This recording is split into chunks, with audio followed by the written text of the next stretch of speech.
no many people trouble him. But as you said, maybe need a wee bit more going forward. I think we all agree the centre of the midfield is another area that's perhaps not quite clicked as well as we would have liked. A lot of that down to the likes of yourself not playing. Great to see Gary Fraser back. We'll touch on that in just a moment.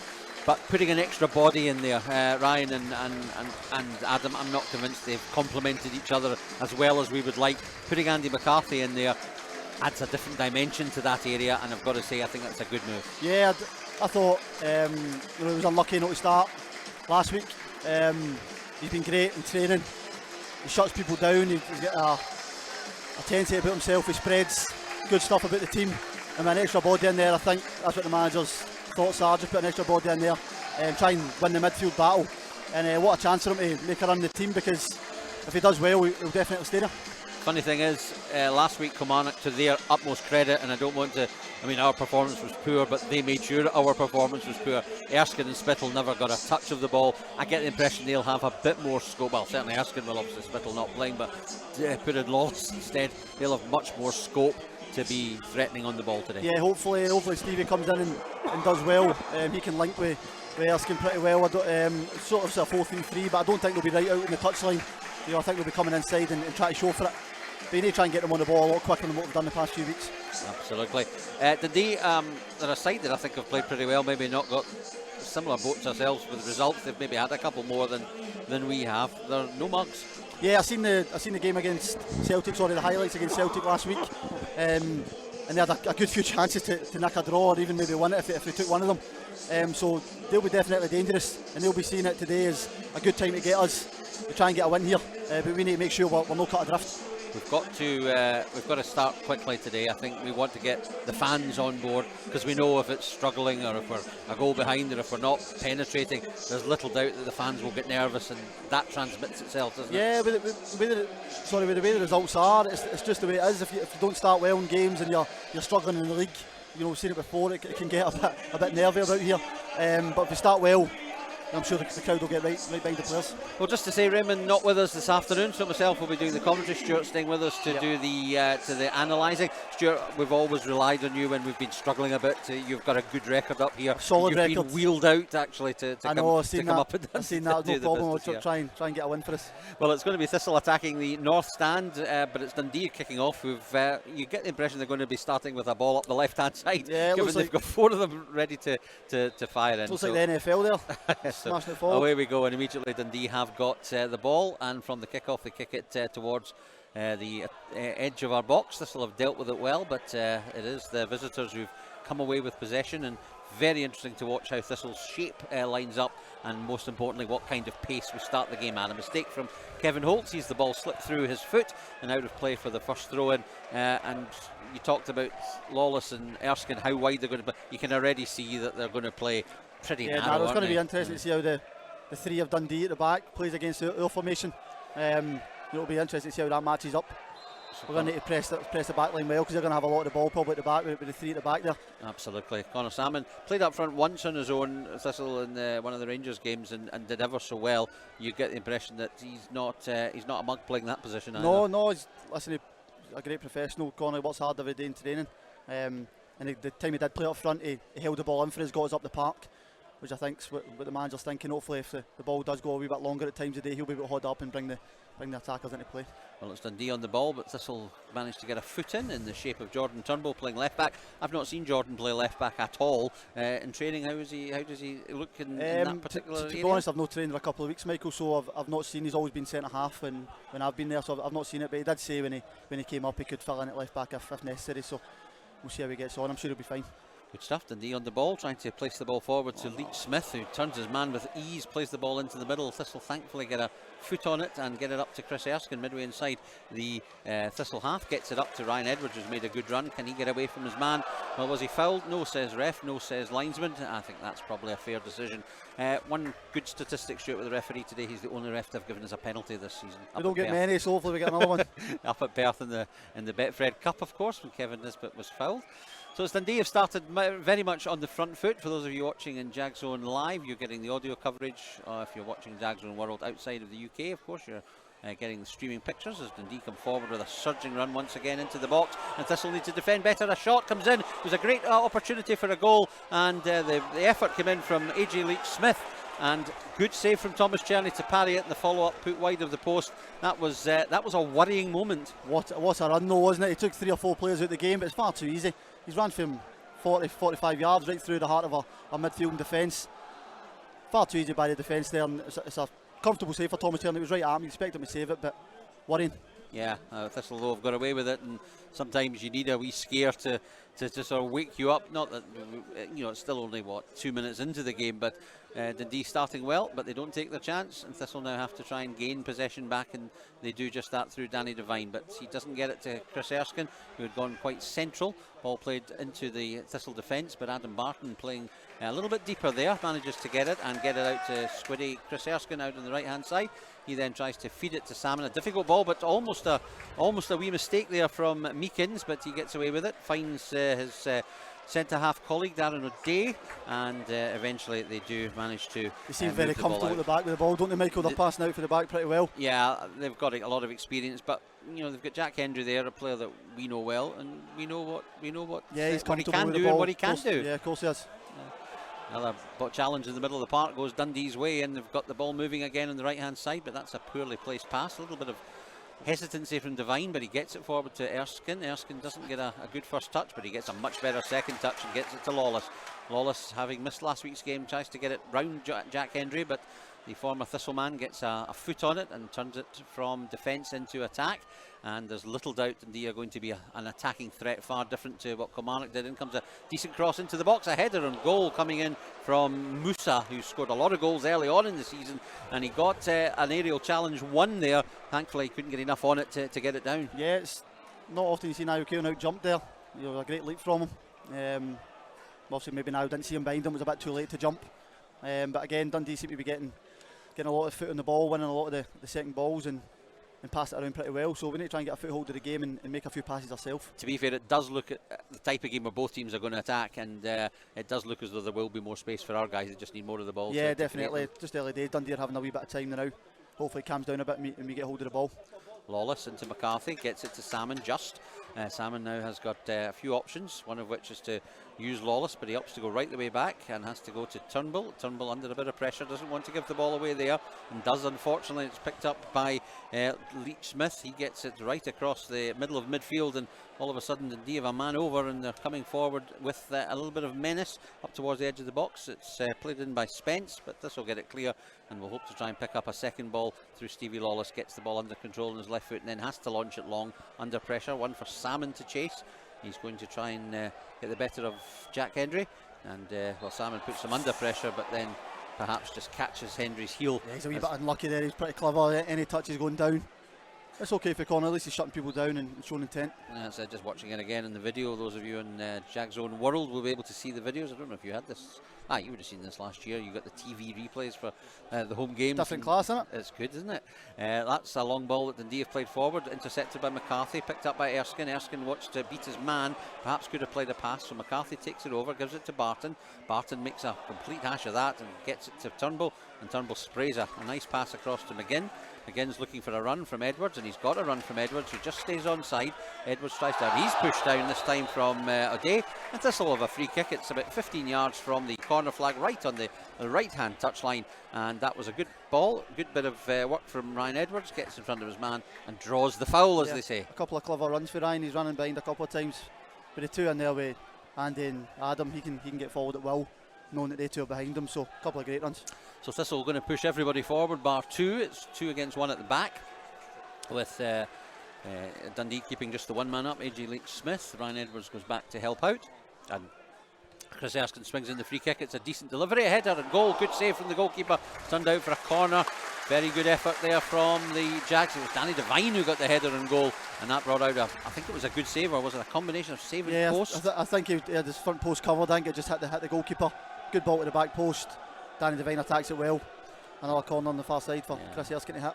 Cameron not quite catching the outcome, whether it was post or goalkeeper and post. I'm not quite sure exactly what, but there's another corner for Thistle, which Erskine's going to take with his left foot. This one swings out of play, I think. No, it doesn't. It's a bit deep. Barton can't get a touch on it, but he will keep it in right on the other side.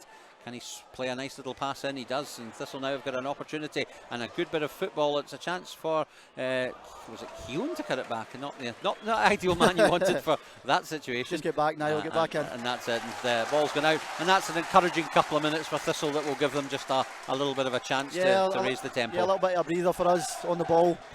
A couple of nice passes we had on Barton, crisp. So it's a throw into the Jags, midway inside their own half on the right-hand side, to be taken by Paul McGinn, who's been a good addition to the Thistle squad since arriving on transfer deadline day.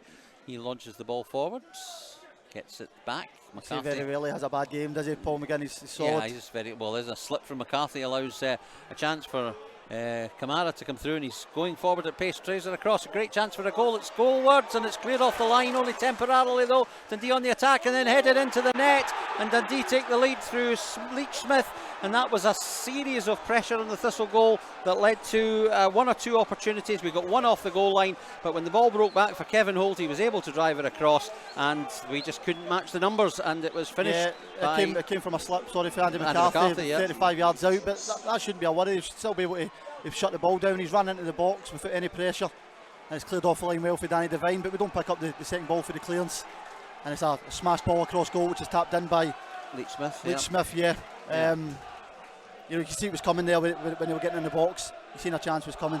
So Thistle need to pick themselves up. It's a poor start. They've just had a good couple of minutes where we thought we might get a chance, but it's Dundee who opened the scoring, and already the pressure builds on the Jags, who find themselves a goal down. Immediately centering off, and Connor Salmon gets ahead on it but can't direct it. Thistle need to get the ball back and then get some flowing play of themselves and an equaliser as quickly as possible. Here is McCarthy, definitely playing the ball a little bit quicker of Thistle. Last week we definitely said there was too many passes. This time it's a wee bit more direct, and let's hope that Thistle can deal with that setback of losing the early goal. Yeah, you don't want it, especially when you see that goal, you don't want another bit of pressure with Dundee, and it just brings the whole place down. Need to try and get back into the game as quick as possible. A long ball played forward by Tierney, too much for Salmon, but there looked to be a bit of a hold there on Ryan Edwards. Yep, from Kamara, not given, but Thistle have it, and now a free kick given for a foul by Edwards. Was it a free kick or was it a drop ball? As Dundee player went down holding his face. Referee is giving the free kick, I think, or is it a drop ball? Not quite sure. But the referee feels that there was something amiss by Chris Erskine. Chris is not the type to usually get involved. Yeah, we had Ryan Edwards. Two of them actually have head knocks. There's no foul, so surely it should be a drop ball. We'll wait and see what the referee decides to do in this stage. But the one, I can't say good thing, but the only thing about this is it's early enough for Thistle to fight back from. Yeah, it's the worst possible start. You know, you don't want to go in the first 10 minutes to bring. You can see the crowd's getting a bit restless at the minute. Yeah, ball back to Thistle from the goalkeeper there, and they need to start all the way back at their own goalkeeper. Yeah, and that's Thomas Tierney who has got the ball, and he'll go long, and Thistle certainly seem to be wanting to maybe be a wee bit more direct this afternoon with the extra man in. Salmon tries to get that head on that, doesn't quite get it, so Thistle will now have a throw in just about on the halfway line, right in front of the Dundee dugout, the Colin Weir stand. Ball played forward up to Salmon. Salmon does well, gets it wide to Edwards, who's popping up in little different areas of the pitch every single time. Gets the ball, or fights for the ball with Kamara, comes away with it, then plays it into the box looking for Salmon, but he gets a touch on it, puts it into no man's land. Chance for McGinn to get a header on, which he just didn't quite find his man in. Barton does well. Here's McCarthy, he's got a chance of a shot, slips it across to Erskine, it's on his wrong foot, slips it across to the back post, and just taken away from the head of Connor Salmon from good defending from Jack Hendry. Lovely little ball in from Erskine. He could have tried a shot with the right foot, tried to float one onto Salmon's head, and credit to Hendry, he just got a tiniest glance on it and taking it away for a Thistle corner. Yeah, what led up to that was a couple of 50-50 headers we won. Andy McCarthy spinning out wide to Erskine, and Lawes was just behind Salmon as well, but it's good defending from Jack Henry. Here comes the corner, which Erskine will take. Thistle plenty of men in the box. In it comes. It's again looking for chance for Thistle. Oh, it just didn't fall. It's still a chance for Niall Keown. Can he finish? Oh, he just can't ever get control of the ball. It's half cleared. It's picked up by Erskine right in the left-hand touchline. Crosses the ball in. Now it's over everybody's head again, looking for Devine and Salmon. Salmon will pick it up. He's come wide. Intensity from Thistle at the moment. Can they find some response? Trying to get the ball into McCarthy. Is he fouled? Well, he tries too hard to win the ball back, but it's Dundee through good composure who get it away and up towards Leach Smith, who is well marshalled by McGinn, who deals with it. Edwards then launches it back into the Dundee attacking, the Dundee defensive areas, and Thistle have it again, and you can tell that Thistle have up their game. Up the tempo now. Instantly from losing the goal, but even it was already a sign better than last season. Here's a ball that would catch Erskine offside. It actually hits off the head of Darren O'Day and goes straight through to Niall Keown just couldn't get out of his feet, could he? Was bouncing about everywhere. If it just fell in front of him, he just taps it into the empty goal. There's the kind of chances that you want to fall for your striker. Just falling for the centre half there, but not his fault. The ball just never sat for him. This will pick up the loose ball through McCarthy. Gives it to Barton, back to McCarthy. McCarthy moves it quickly, finds Niall Keown, and Keown will go along into the area into the channel where he's looking for Edwards, but he's giving second best to Meekings, who gives it back to Bain, and he launches it right-footed up towards the halfway line, where Devine gets a good head on it, tries to angle it towards Lawless, but got too much on it, and Dundee have a throw-in, and it seem to be looking for that ball quite a lot, don't they? The ball down the channel for Ryan Edwards. It's happened 3 or 4 times in the first 10-15 minutes. Yeah, I think possibly with Lawless and coming to the ball and Salmon maybe not having the pace to run in behind. You know, we're going to need runners for midfield. Yeah, absolutely, and he's got a bit of freedom because he's got the extra man in midfield. Here's a chance for Thistle. Salmon steals the ball. It comes to Edwards. He tries a shot. It's a brilliant effort, and it goes 1 foot over the bar. Scott Bain was completely helpless and completely beaten, and you didn't know until that dropped whether that was going in or just over. It looked close, didn't it? It's a great effort from Ryan Edwards. Great vision to look up straight away and see the goalkeeper 10-15 yards off his line.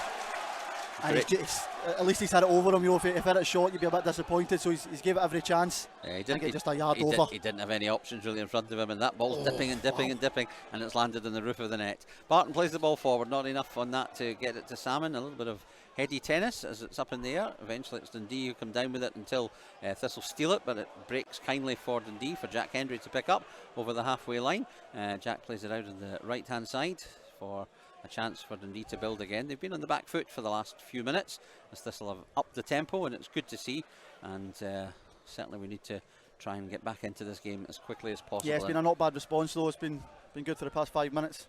Dundee try to calm the game down a wee bit of possession.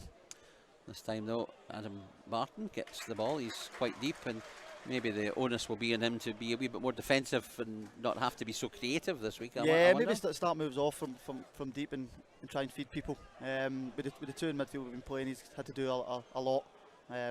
With all two midfielders in there, he's not got much work to do.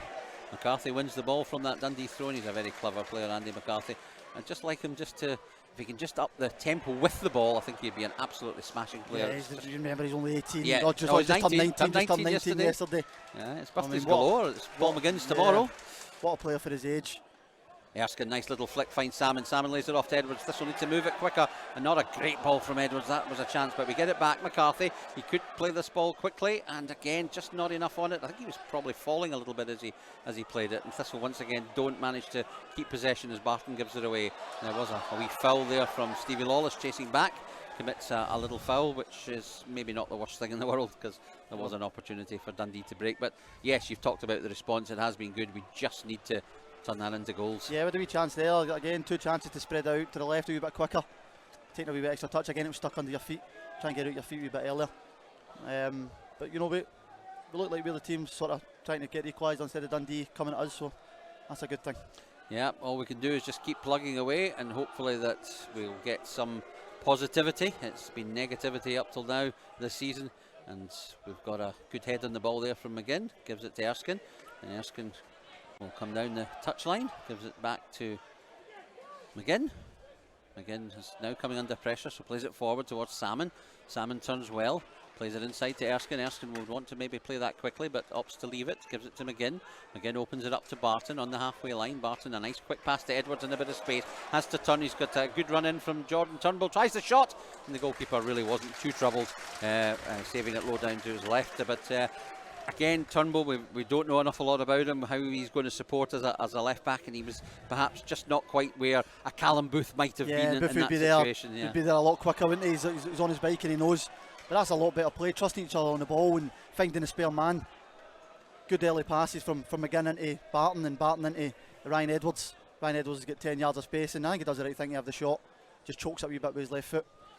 So Dundee take the free kick, which they were given for a little foul by McCarthy, but they don't really put anything positive on it, and it goes back to Bain, who goes long with the right foot, looking for Musa, but Thistle will just pick up that loose ball through Barton, who's already looking a little bit more comfortable with the fact he's got an extra man around him. Yeah, definitely.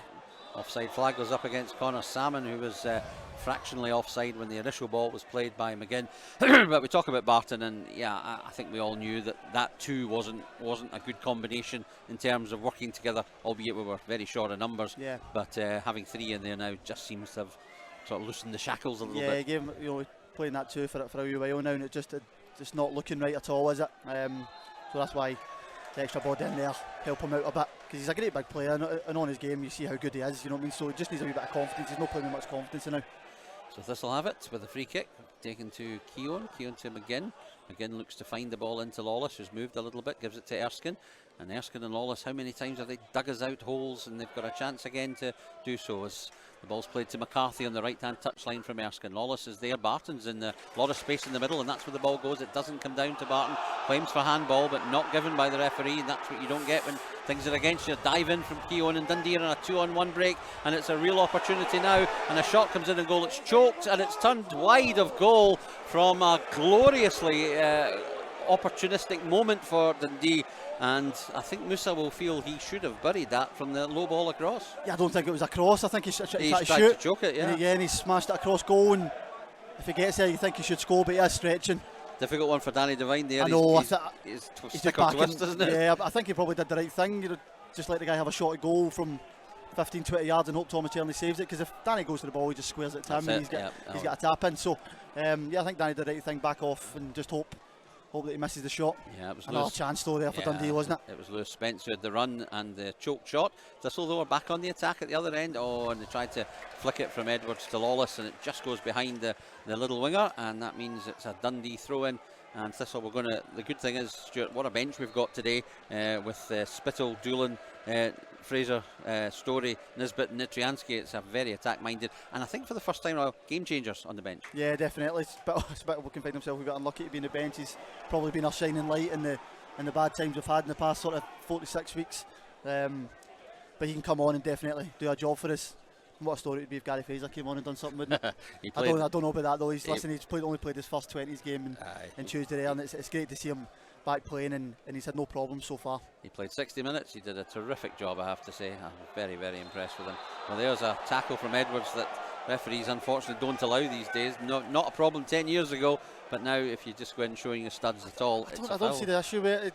You've got to go and win the ball some way, and sometimes your studs are going to show. If you win the ball, I think it should be fine, as long as you're not coming right over the top. The thing is, unfortunately, we know the rules now. Yeah, I know. And whether it should be or shouldn't be is not the referee's fault. Definitely. He's only applying the laws. He needs to stick to his rules, doesn't he, as well? There'll be people watching him, so. That's it. Well, there's a mistake from Scott Bain. He kicks the ball right out the park, and immediately Thistle pick it up. And it's Erskine and McGinn working a little bit of passing interplay, and then Chris tries to flick it through to Andy McCarthy, but gets it all wrong. Dundee have it, but they're under pressure, and Thistle managed to sort of close that particular threat down, and Devine will now launch it for, what a horrendous bounce of the ball. It's given Leachsmith a glorious opportunity to make it 2-0, and Cherney brings him down. That, I'm afraid, is a penalty, and this could be trouble for Thomas Cherney. We'll have to wait and see what the referee deals that to be. Is it red or yellow? Is that a new rule? I think it's a new rule now, yellow, isn't it? Yeah, if it's a yellow, but if it's an obvious goal scoring opportunity, it can still be red. Yeah, but it probably was an obvious goal scoring, wasn't it, if he goes round him and going to tap it in? But I don't think we can argue with that as a penalty. No, definitely, it's a Stonewall penalty. Danny Devine just tries to clear in, hits Niall Keown, and the striker standing himself. It's a horrible bounce of the ball that just when it doesn't go your way, it simply doesn't go your way. So if Danny can see him in front of him, maybe he could just hit it out of the park. It's one of the ones. Penalty now for Dundee, a chance to go 2-0. And it's going to be Leachsmith who's going to take it. AJ Leachsmith, very big impression he's made since coming to Dundee, and he's got an opportunity now to score his second and Dundee's second from this penalty kick. Right footed, he's going to take it. This will get everybody back. Leachsmith doesn't score because Thomas Cherney got a big foot on it, and Thistle survived. Now can they count the advantage of that? McCarthy launches it forward with Salmon back to McCarthy. Thistle have got a breather and a lucky break. Could that be a turning point in the season? It's a ball to Erskine now, just inside the half. He plays it forward to Lawless. Salmon is unmarked. Lawless just didn't quite manage to get his body in front of Jack Hendry, who defended it extremely well. I think Lawless will feel he should have done better with Salmon completely unmarked. Erskine picks it up. Salmon's over there. Erskine goes himself. Past one. Tries to get past two. A big toe stops him. He fights hard for the ball and wins it back. Touches it back to McGinn. Thistle watch as he's played forward to Lawless. Lawless wants support. Gives it to Erskine. Erskine, and Erskine tries to be too fancy, and it's not happening for Chris at the moment. There's a bit of a coming together involving Keown and Musa, and yes, both players fouled each other, but I think Musa committed the first foul, and I think referee Ewan Anderson called that one 100% right. I didn't fancy the penalty, if I'm honest, Michael. He just sort of strolled up to it, didn't he? Wasn't he the biggest run up? He's trying to pass it in the middle, and Tierney's legs have saved it. It's very straight, isn't it? It's very straight I without didn't fancy with the run up at all. Thistle take the quick free kick. It's McGinn to Edwards, right hand side, plays the ball in, can't get it past the first defender, and once again the bounce of the ball is favouring Dundee, who come charging forward with Paul McGowan over the halfway line, touches it up to AJ Leach-Smith, who's already a real handful.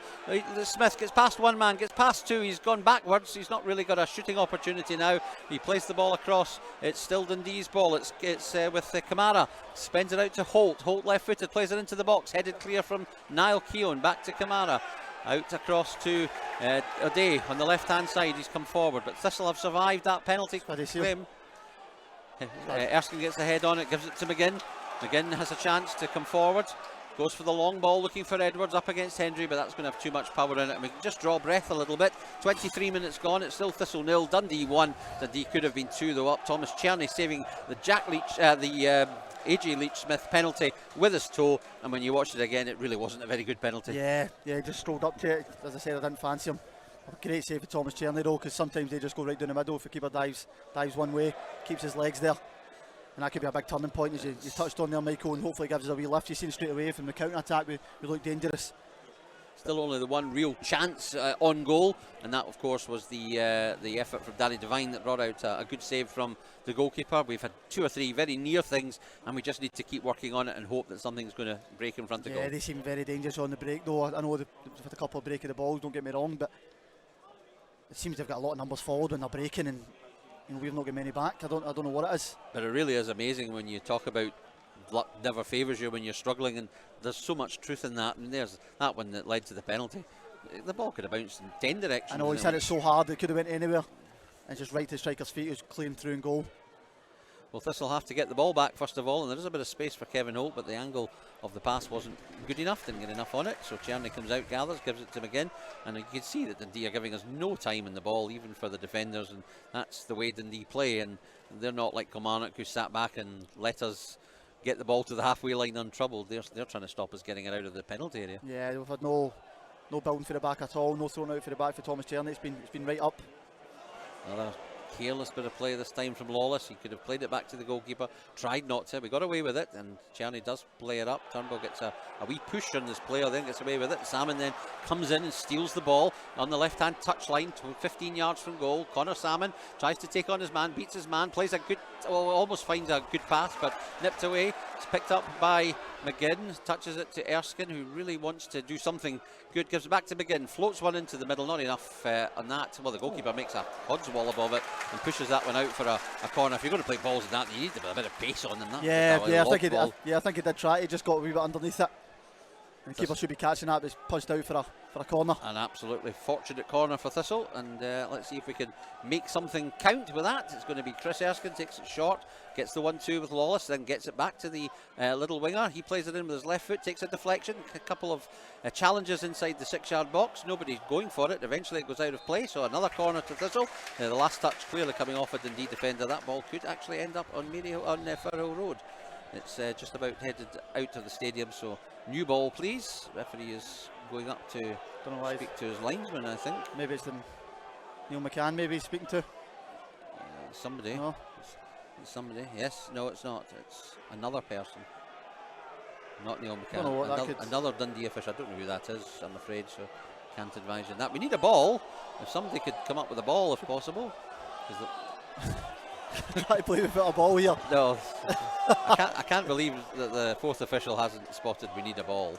Oh, we've got it back. Just now we've got 2 balls. Hey, that's great. Look at this, I don't even know, look.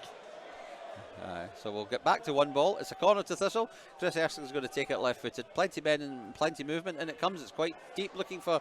But that's a bit of silly push from Niall Keown there on Dan O'Day. Darren O'Day, who was always second favourite to that, and Niall knew that and gave him a wee shove. And unfortunately, that bit of pressure comes away with a Dundee free kick inside their own 6-yard box. So it's Thistle 0, Dundee 1. The early goal scored by AJ Leach-Smith, who then went on to thankfully miss a penalty after he was downed in the box by Thomas Journey, who may or may not have got a red card for what he did. Thankfully he got a yellow, and Thistle were survived that particular threat. So it's quite an entertaining game as well, isn't it, Michael? Yeah. Stuff happening. It's not been quite it's not been pretty boring. It's been sort of end to end at times. That's down to both teams playing a similar type of Yeah. attacking intent of play. Good tackle from Ryan Edwards, who takes the ball off of Hendry in the middle of the park, then tries to go past two, but credit to Hendry. What a difference in him from when he left here as a development player. He's went down south for a couple of years. Yep. Seemed to get a lot better. Kevin Holt, left-hand side, swings the ball into the box. That's a decent delivery, just over everybody's head, but picked up at the far post. Ball back into the Thistle box. Thistle have to defend this better, and they don't. And a header from Musa is over the bar again, and that's the second time he's managed to get a header from a good position, and the second time he's not quite managed to put it on target. Another lucky break. What a leap he's got on him. Seems to be jumping very well, hanging in the air. Just came off the side of his head there now. Long ball forward for Salmon to get a touch on, but he couldn't quite find Erskine, and Dundee have it again. Very open game, as Stuart Bannigan, our co-commentator, has stated. And once again, Dundee come charging forward at Spence. He's got a chance to pick a spot, and he picks that spot 2 yards wide of the goalkeeper's right-hand post, thankfully. But he's done well coming in from the middle of the park. In fact, it was Jesse Curran, who's from the right-hand side, picked that ball up. Second time, had a shot, and thankfully didn't quite find the target. Yeah, they've had a couple of those driving runs through 2 or 3 of our midfielders. No much tackling going on. Right by our midfielders, no problem. And it's caused a problem for the defence. They don't know whether to come out or leave the striker there. This could, in theory, be 2 or 3 goals down at the moment. They've got away with it and trail by only 1, and will now look to try and add something in our attack. And there's another mistake. The ball could have been allowed to go through to the goalkeeper, and it hits off Niall Keown and goes straight to Dundee, who are back in the attack again. And then they get a bad bounce this time, and Thistle pick it up, get it up towards Salmon at the halfway line. He's got no real support and gives it back to Lawless. Lovely reverse pass into Edwards. So that's much better play from Thistle. Salmon back to Edwards. We need to get Turnbull more involved in there. That's a one looking for Erskine. Oh, and he's almost got there. And where does the ball go in the bounce? The ball straight to a Dundee player. They give it away though. Picked up by Paul McGinn, who's very advanced. Plays the ball and looking for Salmon. Just over his head. Again, we haven't got the left back there coming in as the extra support. Yeah, looking right back there now. Yeah. He's right back as a sort of third centre half. Yep. Maybe it's not comfortable to get him down. But nearly a mix up for the Dundee goalkeeper there. Yep. Goalkeeper and centre half left at each other, and Chris Erskine nearly slid into the net. You do feel that there's a weakness in that area that we can exploit if we can just keep putting the pressure on that defence. Yeah, keep putting the pressure on and feeding balls through their centre halves. So there's a throw into Thistle, taken quickly. Back on the left-hand side, ball swung into the box. I don't know if that stayed in. It has. One for Edwards to chase though, and he'll not get there. So a throw into Dundee over on the Jackie Husband stand side, some 16 yards from their own corner flag. Dundee leading by 1-0 with 30 minutes played of this game. So having a wee look at some people in the crowd. I see that Steve Robinson, the Motherwell manager, and Keith Lasley, his assistant, who are having a look at proceedings. They're obviously playing tomorrow in the Cup. Don't forget, with Celtic's victory today, it means our scheduled game in November against Celtic is cancelled, as they'll have the cup final. Meanwhile, the ball is bouncing about, nobody really wanting it. Ian Edwards picks it up and then overruns it. Poor play from Thistle on that occasion. And I think last week there was some nerves in the play. I don't sense that there's quite that today. I think they're playing with a lot more freedom. They're just maybe being a wee bit over anxious and a wee bit overplaying it at times, to the degree that they are leaving space. Yeah, I think as well, I know Kilmarnock came with the game plan and executed it well, but Dundee look quite a good team, don't they, with their 3 at the back? They look very comfortable, they're moving it about well. And the 2 strikers look a good handful as well, so Dundee look a not bad side at the minute. Bain launches the ball long, looking for one of his strikers, but Barton wins it. The bounce of the ball once again favours Dundee. I don't think I've actually seen this happen so often, that 4 or 5 times that they've come away with the bounce of the ball and they're away to the byline. I think that's overrun, thankfully, and they really are pressing. That was Curran again, looking to try and get the better of Jordan Turnbull. It's certainly an area that will be concerning the manager, the left back role, and he's trying Jordan Turnbull today, and I'm just not convinced he looks as comfortable as we thought he might have done. He's obviously a centre half, isn't he? But he's been asked to do a job out there. He's not been bad. You wouldn't say he's been bad or made major mistakes, but he just doesn't look comfortable going forward. That's it, in the left back role. Especially in a squad or in a team that have built so much on being able to utilise our fullbacks That's why you as an take attacking Callum option. for granted, don't you? Yeah. How good he is. Always available for the ball. I know the manager now will be so, not regretting, but he will be so frustrated that he let James Penrice go just before Callum's injury. And It's unbelievable, he's isn't away it? I suspect he'll be back in January. Just for Callum Booth coming back. Yeah. Dundee get the ball into the Thistle box again, and defending it well. That Leach Smith gets it out to Holt. Holt plays the ball, a decent delivery, but this time there's nobody attacking it, and Stevie Lawless is able to watch it as it goes out of play. Well, the linesman's given that to Dundee. I have no idea why. I think it's because the Dundee player just let it go out.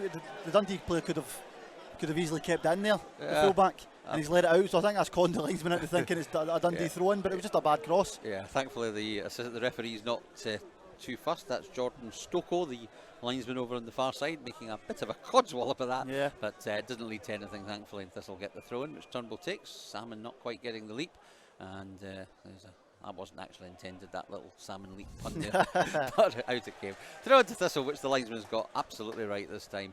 We've gained about 30 yards. It's midway inside our own half.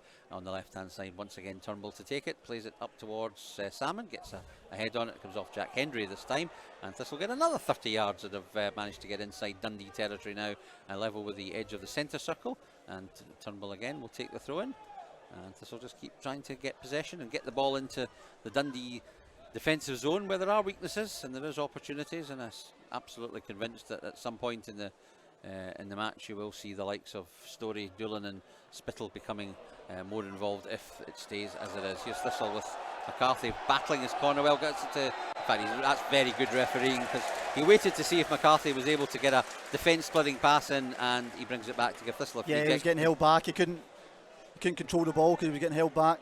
It's a free kick in a dangerous area. That was intelligent refereeing though. Yeah, he done well to pull it back. You seen he was waiting to see if Andy could find a man. Dangerous area. It'd be good if you could just bring on Spittle, wouldn't it, for 2 minutes? Anyway, it's a Thistle free kick which Chris Erskine is going to take. It's about 23 yards from goal, but it's level with the corner of the penalty box on the left hand side. Thistle have got plenty of men forward, 1, 2, 3, 4, 5 in the box and 2 hovering at the edge.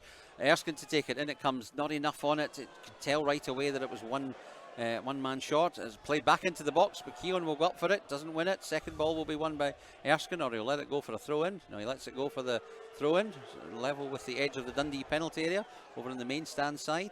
Takes it quickly to Lawless, gets it back to Erskine. Erskine, he tries to take on his man. Does he keep it in? No, he doesn't. It's out of play for a goal kick. I didn't think he did. The linesman took a wee while to put the flag up, but up it goes, and Dundee have a goal kick. And for Chris Erskine, he's so much a confidence player, and he's just not got an awful lot of that about at the moment. Yeah, it's just because we've not been winning, not been performing.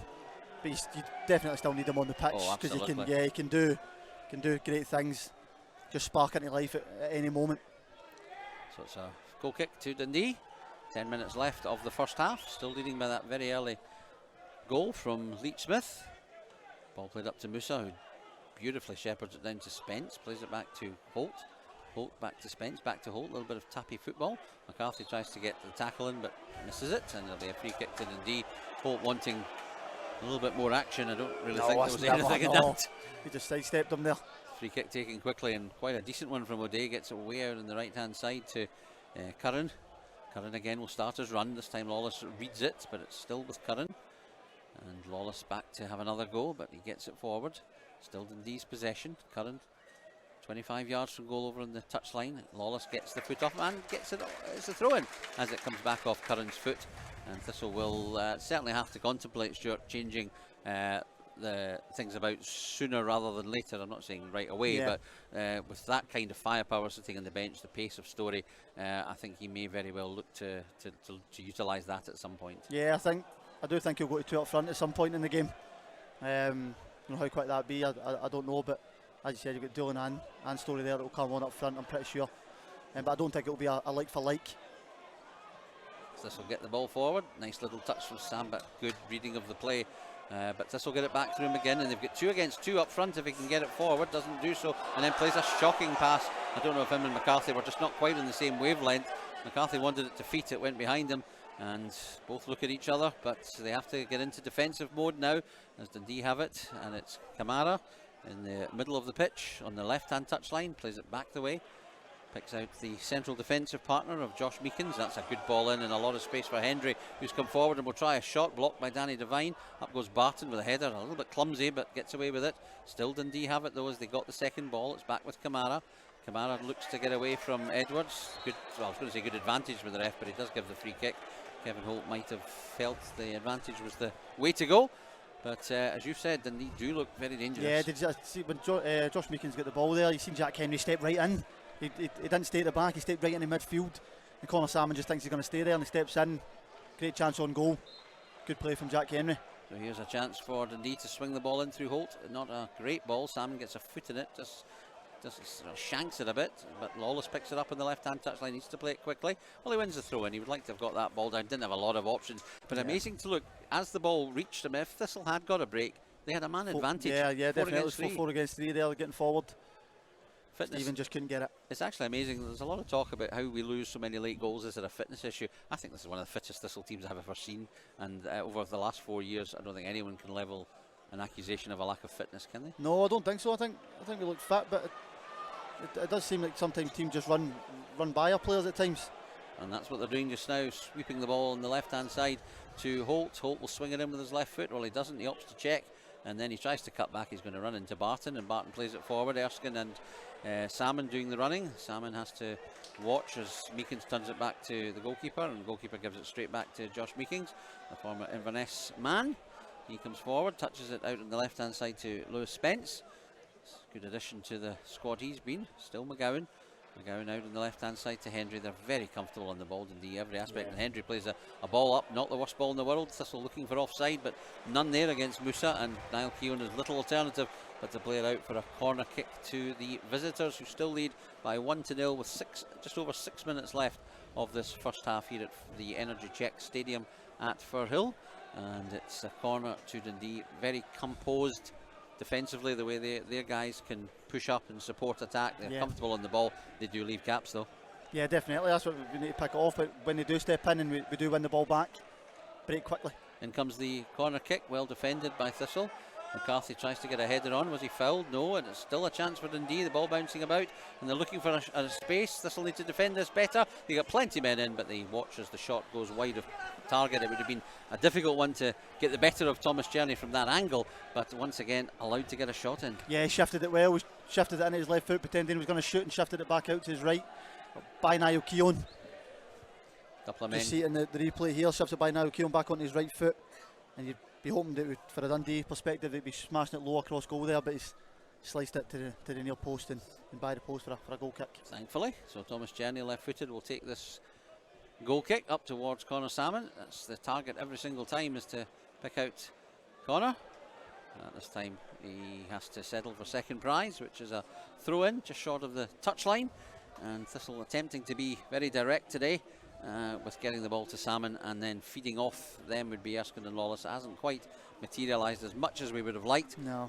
But they're still getting a lot of the ball, and there's still chances to be had. Yeah, with one thing we can take is we're not 2 down or 3 down with it. We'll obviously be a penalty miss, so we've got to be happy we're still in this game. Here Salmon picks the ball up, tries to feed it into Edwards. He needs somebody in the middle. He drives it across, wins a corner. Best we're going to get from that particular side. Erskine comes across to play it, but another good ball to get Edwards in. He just needed somebody in the box to have a target to play the ball to, and didn't have it. Yeah, it was a good run again for Ryan Edwards.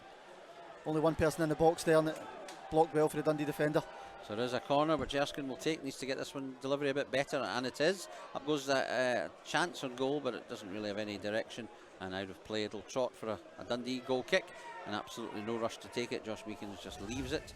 The ball boy does the business. I'm not sure about outswingers, Michael. Do you fan outswingers? Because no, with this defence, but saying that, I think Thistle have got our strength on the outswinger, but I think their weaknesses on the inswinger. I think it's one of those. Yeah, I still think you should be inswinging, whipping it towards the goal. Outswinger, even if they do get the head on it, there's not much power in it, because you need a lot of neck strength. But I just think the inswinger suits it better. A good play from Edwards, steals the ball back. It's McCarthy tried to field the ball. Was there a bit of a handball there? I think I think Erskine shouting at the block. Erskine got blocked for the 1-2. All right, I thought there was for some sort of handball. But nothing given. And Dundee have it. They play a bit of football in and around their own box, which is dangerous, but they play it with a lot of confidence. It's Darren O'Day. Daniel Days as a brother. I'm thinking of the great actor, of course, Daniel Day-Lewis. But ball played forward, and Dundee have it again. Ball up the top there. That should have been left. No shouting, no communication, but it works out okay because Devine backheaded it and it stayed inside the penalty area. And Thomas Journey is still able to pick up what he would have been doing anyway. 3 minutes left of the first half. Not imperative that Thistle get back level before the interval, but what a fillip it would be if we could. Yeah, it'd be great, especially considering we probably don't deserve it. Barton loses out there in the battle for the ball, and it's back with the visitors. Kevin Holt in his defensive zone. He's done a lot of his play in the attacking zone. Meekings back to Holt. There is no fear of Dundee not being comfortable in the ball. Keown gets a good header on it. Erskine waits on it, and it's taken off him by Spence. And then Spence plays a decent ball up the right hand side to his opposite number, Curran. And Curran can swing the ball in. That's a good ball back. Musa again is going up with a header. This time Thistle deal with it. Now picked up by McCarthy. Good ball from him. Gives it to McGinn, who's coming forward on the right hand side. Needs McCarthy to get into space. Didn't quite do it. A little bit of good defending from Meekins on Salmon. He's got nothing on McGinn. You know, when the ball's past him, he's got no movement in front of him. He's only got the ball down the line for Salmon. He's fighting a 50-50 ball up in the air. That's it, yeah. The ball played forward.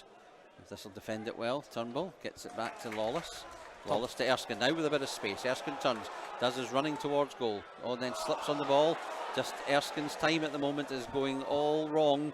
It's just not happening for Chris, and yeah, it can happen. Barton wins it back though, and here's Turnbull, very advanced. He's only got 2 men forward. He didn't really want the ball, and Thistle have managed to work a bit of space. McCarthy, Barton can give it back to McCarthy. McCarthy's got 2 men round him, switches it out on the right hand side to Paul McGinn. McGinn left footed again, no pace in the ball. It needs to come with a lot more pace, and Thistle have caught here in a 3-on-3. Good foul by Turnbull, managing to bring down Leach Smith off the ball. Still Dundee have it though. Thistle getting men back. McCarthy trying to get back, but it's Barton that's doing the business. Musa gets the ball in, plays it into the back post. McGinn gets it clear. I wonder if Jordan Turnbull's going to pick up a yellow card here for an incident off the ball. He's blowing the whistle, hasn't he? Yeah, he might get away with just a lecture, or he might. He's going out the pocket, isn't it? I think. Is he? Yeah, I wouldn't be surprised. Jordan's trying to pretend he can't see him. Yeah, I think the card is out, and Jordan Turnbull becomes the second Thistle player to be yellow carded. And I've got to give credit to the referee. I think he's been excellent in the game so far. Yeah, he just grabs him there, doesn't he? Yeah. It's a one for the team, isn't it? I didn't know if he'd get away with it, the fact the referee might be ball watching, but the fact is you've got 4 officials and they're all mic'd up now. They can all pass on information. So Dundee take the throw in. Thistle have to see this through to half time. 30 seconds left. Cannot afford to lose another goal before the interval. It's with Leach Smith right on the corner flag. Thistle trying to defend it and just keep it there for will do me fine. Thistle win the throw in right at that corner flag, and Jordan Turnbull will take it. Not the best place for a throw-in, no, but he'll sit and think and decide what he's going to do. Meanwhile, the clock ticks up to the 45-minute mark. Will the referee add on much time as Salmon fights for the ball? Gets it down to Erskine. 1 minute to be added on. 1 minute to be added on. Gets it from Edwards. Now, if Edwards can get away from his man, Salmon was free, but didn't quite happen. So Thistle, it was too tight there for Ryan Edwards to get the ball out. Thistle have 40 seconds to try and snatch an undeserved equaliser. They're not rushing. It's quickly played to Barton. Barton back to Lawless. Lawless plays it down the line, but not really an attacking ball. And now they just have to be careful again. Turnbull, nice pass from him, gets it out to Keown, but Keown's under pressure, has to go long. Looks for Erskine, hoping for a mistake, but that's headed back to the goalkeeper. We've got 20 seconds left. The referee is looking at his watch. He's just about ready to blow up. He watches as the goalkeeper takes his time, Scott Bain, and I suspect on this kick he might just call a halt. Not quite. Up goes the ball. Turnbull wins it in the air. Barton gets a flick on, comes back to Kamara, and Dundee's ball, but surely now that's just about us. Yeah, when it goes forward it should be that, shouldn't it? Not quite yet, but Turnbull turns it out. Lawless tries to keep it in, but doesn't. So Dundee throw, 25 yards from goal. We're well over the minute. The referee's still not blowing for half time, and Thistle desperate to hear that half time whistle. Trailing by a 1-0 here against a good Dundee side, who well worthy of their advantage. And there goes the half-time whistle. I think by and large a few boos coming from the Thistle fans, but they're appreciative of the fact that it's a whole lot better than last week.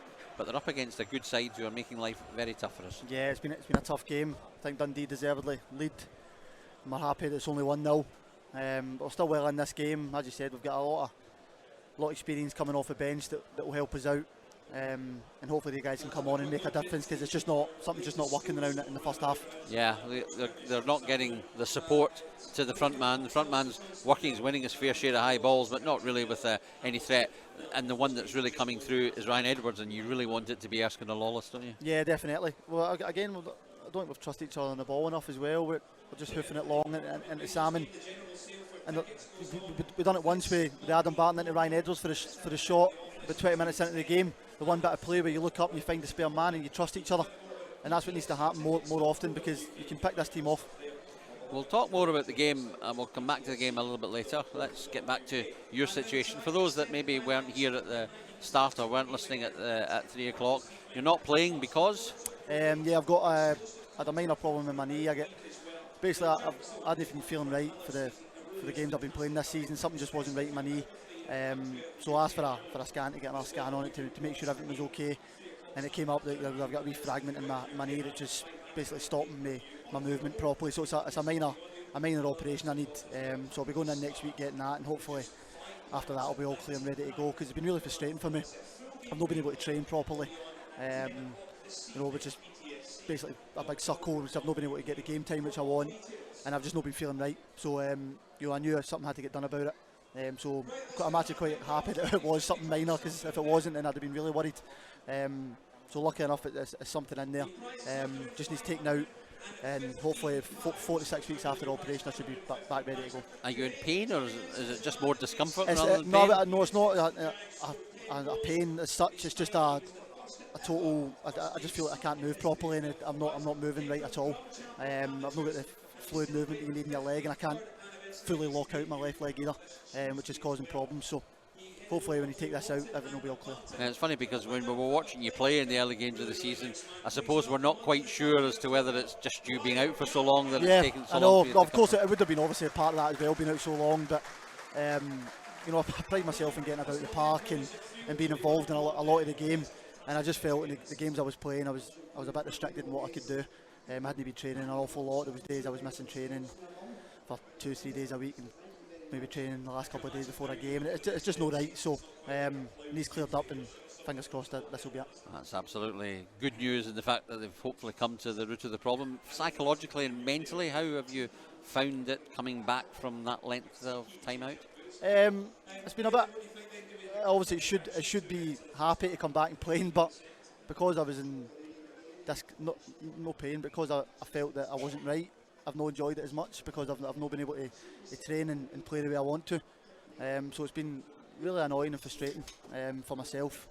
But you just need to keep plugging away at it, and it needs fixed, so it just needs done. Absolutely. Obviously one of your injured colleagues is beginning to take the first steps back as well. Gary Fraser on the bench this afternoon. It's massively good news for him. It's massively good news for the manager. It's massively good news for the Thistle fans if he can come back and basically be a new player again. Definitely. Listen, it's great for him first and foremost. The guy's been through a lot. He deserves to come back and do well. As you said, listen, we can't put too much pressure on him now. He's only played 120s game for 60 minutes. We probably need another 3 or 4 of them, another 2-3 weeks training, and then maybe he can start looking to get involved with the first team.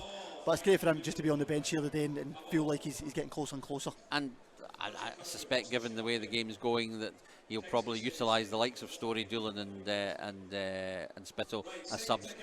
If it were to change, if we were to get a much better second, there may be the opportunity to give him 10-15 minutes and just help, because there's no development game this week, so it does maybe give him an opportunity just to give him a short period of time, if the game allows. Yeah, I'm just not sure, to be honest. I just don't see it, just because I don't think there's any need now. I think he's happy enough to be on the bench and just sit there, as I said, feel like he's back involved in a matchday squad or whatever. But if there was a problem in midfield, I'm pretty sure they could switch it around and put other people in there instead of Gary. I don't think he needs that sort of pressure on him, but you never know. You never know. Indeed. So from your perspective, and it's just going to be interesting to see where we're going to be when that 4 or 6 week period has come. Obviously there's pressure building. I think the board here are very secure in what they want, and being honest, if the habit is to change managers right, left and centre, it's not something I think that comes into the board's thinking here.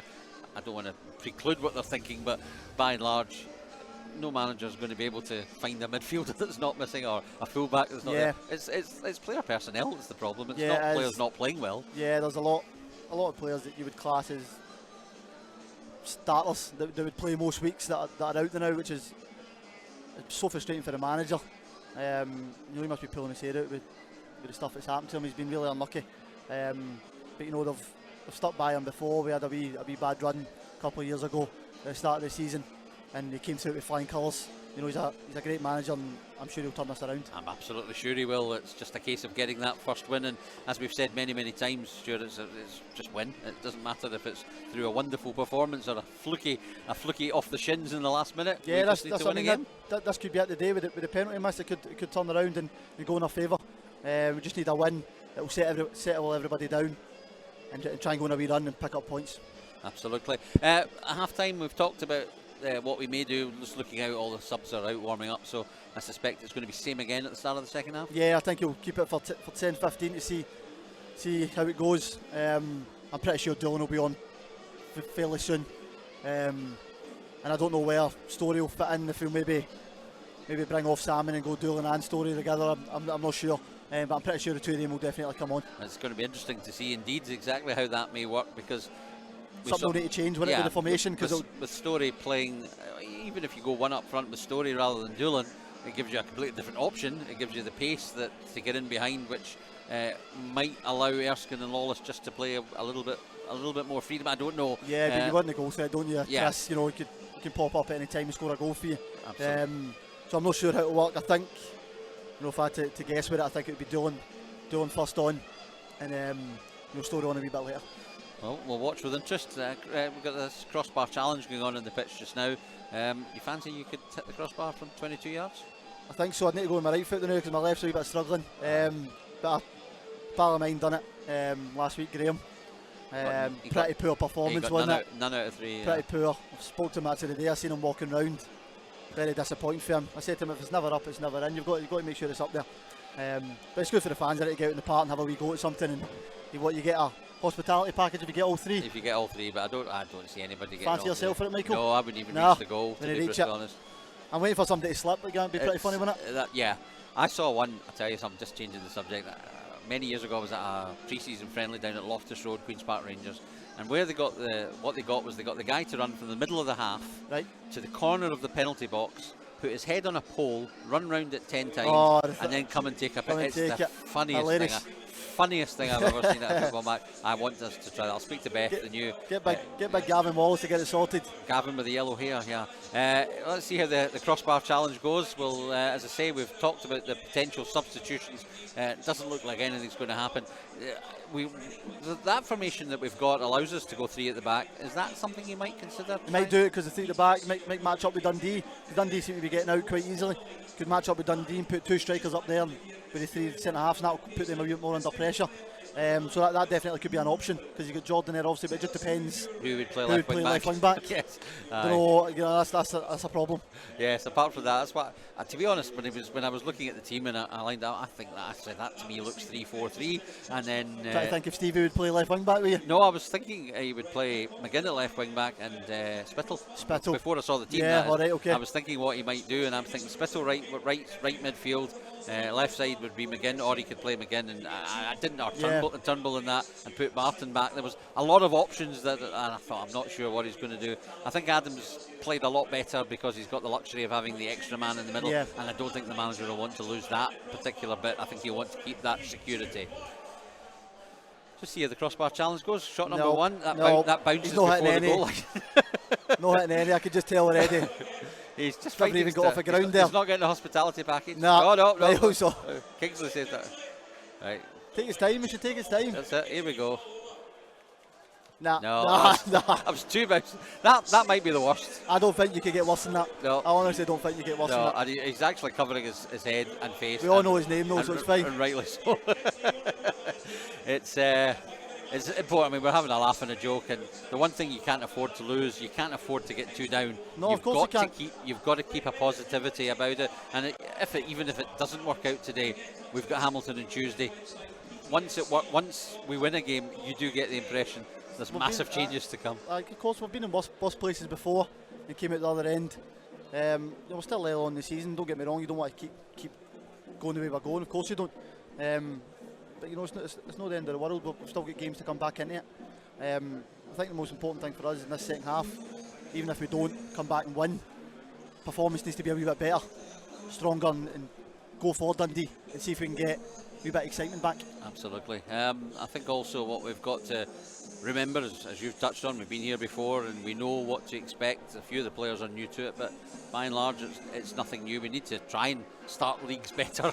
I know, it's unbelievable, isn't it? It's got to be something. It's got to be something. I don't know what it is, but it seems like we never get a good start. The only time we did get a good start was probably the first season up, wasn't it? That's it. We'd have drawn the win the first 2 games, and it was, or maybe even the Ross County, and we beat Ross County 4-0, and then we drew away. Well, the first game we didn't play because it was due to be against Celtic, and they called it off. Yeah, we had a couple of good starts, but by and large, pretty poor. Absolutely. Another thing that's very much in the manager's favour is the dressing room still 100% behind him. They know the situation. You sometimes see when things like this happen, managers lose dressing rooms. There's no sign of that at all. No, everybody's behind the manager and what he's done at this club. The players just want to try and get a win for him and help us out as a team. Absolutely no doubt about that. We're all behind him. Absolutely, and as you can tell, the players have had a good 4 years in the top flight, and it's something we don't want to lose.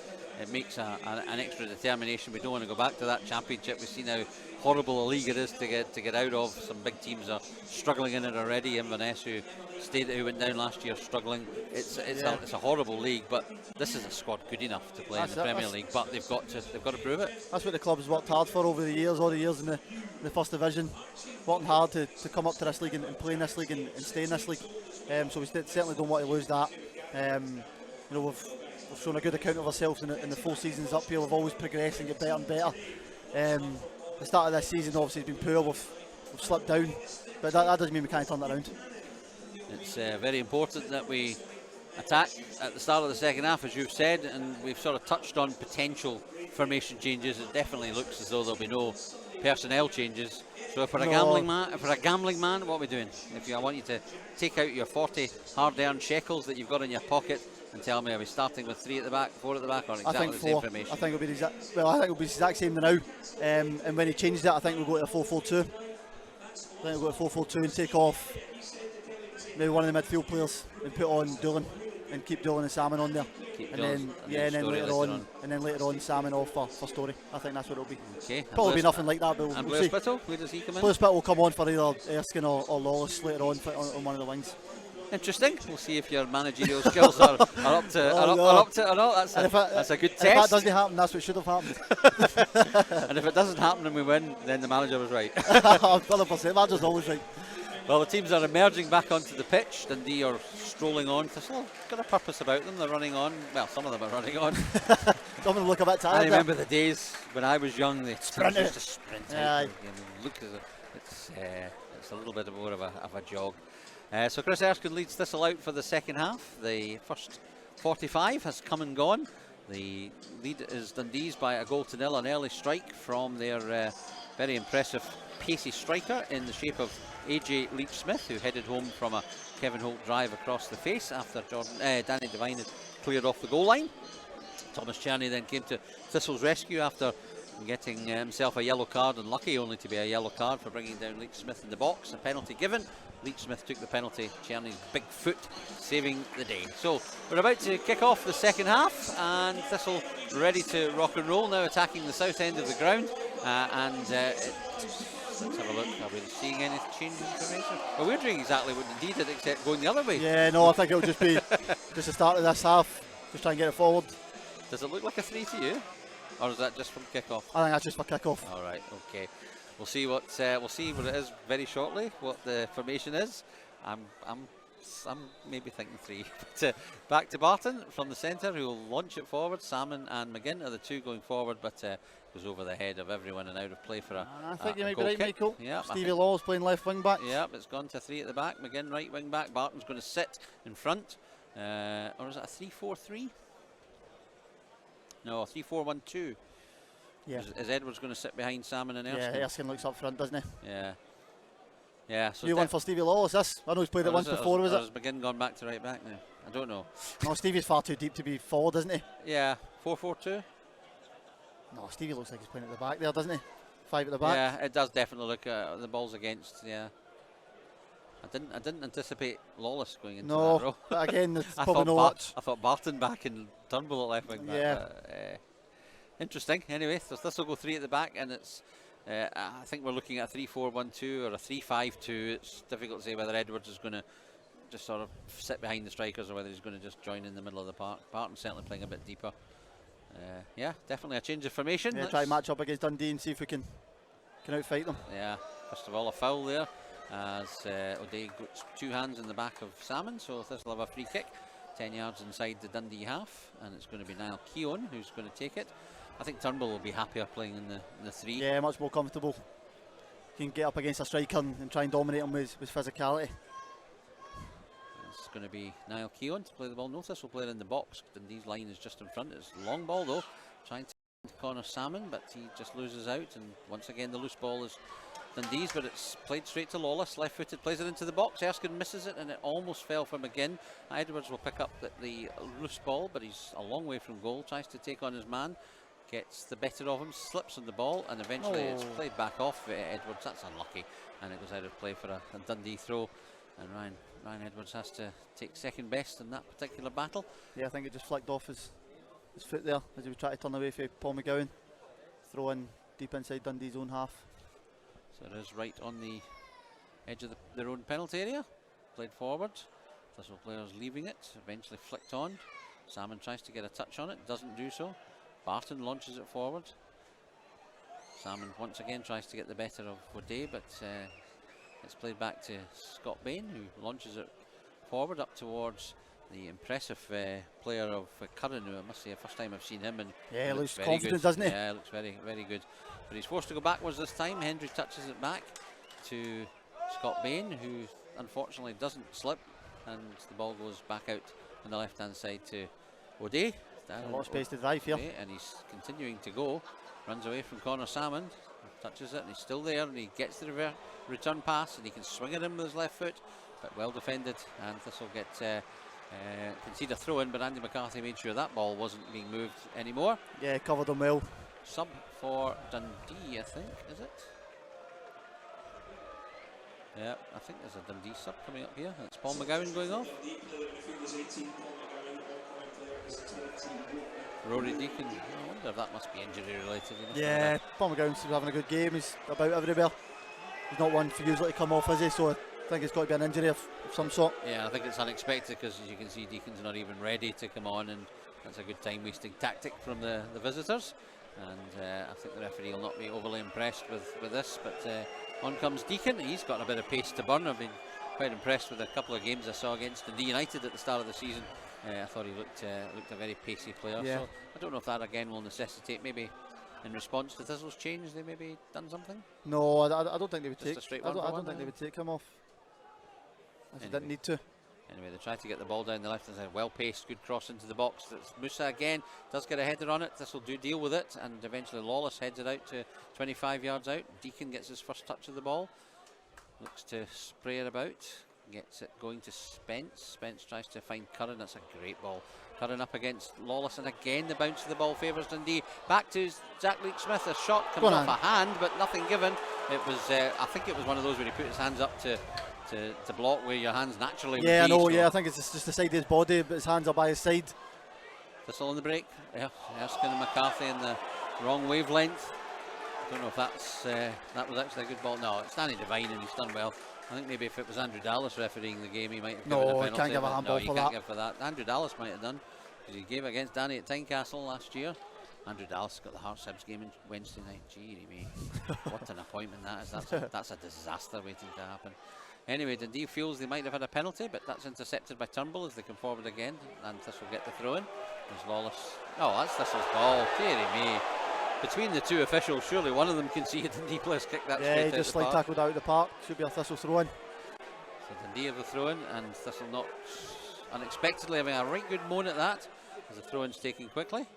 It's Dundee's ball with Musa, but Thistle win it back. Now Erskine, but he's got only one man up. We need to try and change that, I think. Well, there's Salmon away. He slips away from Meekings. It's Salmon left edge of the box. He needs support. Erskine's coming up. He can't get it to him. And would you believe the ball has come back off the Dundee player, then back off Salmon, and out of play for a goal kick. It's incredible. The bounce of the ball has gone Dundee's way every way.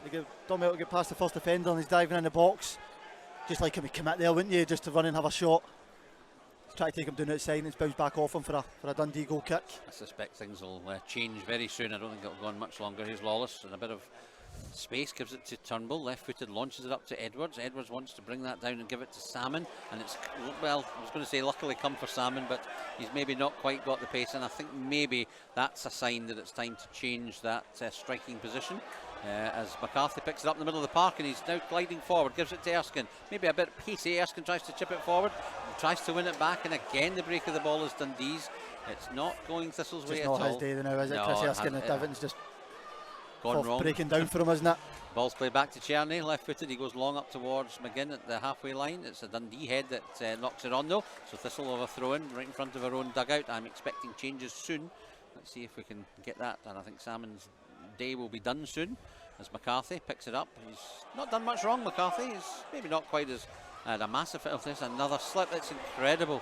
McGinn slips and Dundee come charging forward. They've got 3 men up against 4 defenders. Ball played into the middle. A chance for Leach Smith. Good block. That's an excellent bit of play from Danny Devine. Still Dundee's though. It's with Deacon. Deacon tries the shot over the bar. Plenty power, but no direction and over the bar. And there's another example. McGinn slipping at a crucial time. The goals come from a McCarthy slip. There's been 2 or 3 footwear issues, I have to say, or just simply bad luck. I don't know. Yeah, I don't know. There was a lot of rain last night. You think they were all appropriate footwear wearing studs, but McGinn slips while looking up, trying to pass the ball, trying to find a man, and Dundee breaks. A good block for Danny Devine and a powerful strike at the edge of the box over the bar. Well, this will need to do something miraculous. I don't see any movement on the bench yet, but I don't imagine it's overly far away, and Thistle getting a little bit nervy inside their own defensive zone, but they've come back to win it well. Erskine, who's certainly not shy of hiding, he's coming back and winning the ball. You always look for it. Oh, and there's a poor ball from McGinn as he's tried to get Thistle forward, and Dundee break, but that's not a good ball, and intercepted by Turnbull. Turnbull gives it to Edwards. Edwards now comes forward to McCarthy. McCarthy tries to sort of just sidestep his man and get it to McGinn, and ends up losing the ball, and Thistle have got all their midfielders in front of the ball, and it's Dundee on the break, 3 against 2, over to Smith, and he's got great first touch. He's still got a chance to shot at goal, and he puts it just wide of the post. And when Adam Frizzell found the back of the net with a shot like that last week, that one doesn't go thankfully into the net. It comes very, very close. Yeah, given away from Andy McCarthy there, and it's just one 5-10 yard pass forward, and Dundee are 3-on-2 against their 2 centre halves. It's a great chance for Dundee to go 2-0 up there. I think we're getting Story for McCarthy. So my trusted lieutenant has just pointed out to him. I did see a striker for a midfielder though. You did? Well, here's Erskine trying to get through, but well marshalled by the Dundee defence. Ball played forward. Up goes Turnbull. This will get the ball. McCarthy does well. Launches it up in the air. Edwards gets a header on. Barton tries to come in and steal it, but Hendry, lovely footwork from Jack Hendry. That's not a great ball. Lawless lets it go through his legs. I'll say he did it deliberately, but probably didn't. Barton, that's just too tight. Gets it back with a little give and go, and no alternative for him. But he gives it into Danny Devine. Still, he's not got any space. This one getting no space at all. Devine gives it to McCarthy. McCarthy back to Lawless on the halfway line. Now he's got movement. He's got Erskine charging up the left-hand side, but he can't keep it in the park. And it's time for a Thistle substitution to try and stimulate what we've got. I take it goes 4-4-2, or does it? I don't know. 3-4. I don't know what would do. Does Erskine drop back into midfield? Story goes up with Salmon, and too many changes in it to try and figure out, isn't there? So many different things could happen. Well, Lawless has picked the ball up, gives it to McCarthy. McCarthy into Erskine. Salmon's got a chance of a ball. It's a bit heavy from Erskine, and that's not the ball he wanted. It's just not happening for Chris. It can turn one touch though. Yeah, it can. Anyway, here's the Thistle sub coming up. It's our first change, and it is Andy McCarthy off. It's Miles Story on, and we've got to suspect that Chris Erskine will drop into the middle of the park. Maybe Ryan Edwards will drop into McCarthy's role, and Chris will drop into Edwards' role. We'll be able to see quite quickly. Yeah. He's got to play Story up front, doesn't he? Story will go up front, definitely. It didn't work last week with him playing in the wing. Yeah, Erskine dropping back into attacking midfield. Yeah, so Dundee take the goal kick. Yeah, I think he's going into the number 10. It's going to be a sort of 3-4-1-2. Or 3-5-2 again. Yeah, Johnny, just the exact same, I think. Aye. Ryan Edwards will just be maybe dropping in a wee bit little further bit back deeper. where Andy McCarthy is, and Chris will take his place. Well, Dundee knocked the ball about a bit. Impressed with them. Very impressed with Jack Hendry. The improvement in him in the last couple of years since he left here. I think he's been terrific today. So Thistle will try and close down the visitors, who play the ball about neatly out of defence. Then they try to play the ball to the aforementioned Jack Hendry, who watches as it sails over his foot and goes out of play for a Thistle throw. And Thistle just need to find a spark, a goal from somewhere, just to turn things about. They haven't scored for a couple of games now. The last goal was a wee while ago. Hearts, no? Was Hearts, yeah, that was the last goal we scored. We'll fight for the ball there. Dundee win it back, but Thistle should. Well, it's bouncing about, and eventually Thistle get a free kick. They probably wanted a bit of an advantage. Story gets it now. He's come short on the right hand side. He's tackled and beaten, and he's got to come back and win the ball, which to his credit he does. He's still in the halfway line, touches it to Lawless. Lawless touches it back to Turnbull, to Barton. Now he's opened it up and finds Keown. Now Thistle have got to move the ball quicker. Here comes Keown, gives it to Edwards. Back to Keown. It's not getting any territory gained. All out to Erskine, now in a better position. Erskine slips past one man. This is Chris Erskine, hopefully at his best. Tries to play it in. It takes a wicked deflection, and out of play it will go, will it? No, it doesn't. The knee keeper in. Credit to them, they've played well. Still bouncing about in an area that Dundee have the benefit of a referee's whistle that could have gone either way, and Ryan Edwards getting penalised for a little foul on Spence. Yeah, he's not happy about it, Ryan Edwards. He's going to get pulled down with the referee here. Yeah, he's having a moan. Chris Erskine's captain has not moaned as much. He was up here a couple of weeks ago during the suspension talking about how he's a right moany git. Oh, he's unbelievably moany, right honestly. Moany he admitted it himself.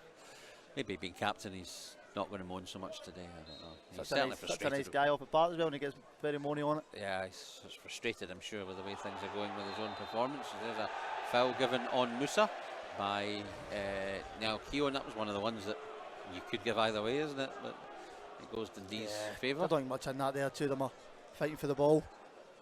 So been a handful though, hasn't he, the striker? He has, yeah. It was a Dundee free kick. It's midway inside the Thistle half over on the left-hand side. Not much in that. I think he's holding him as well. Sub. Oh, we got a sub. Oh, we got a sub here again, and we're getting. Hold on. We'll just see as the ball's played into the box. Story will try and win it, and he does win it. Now can he turn? This is where Thistle could be dangerous. And then he's shoved by Deacon. That'll be a yellow card, I think.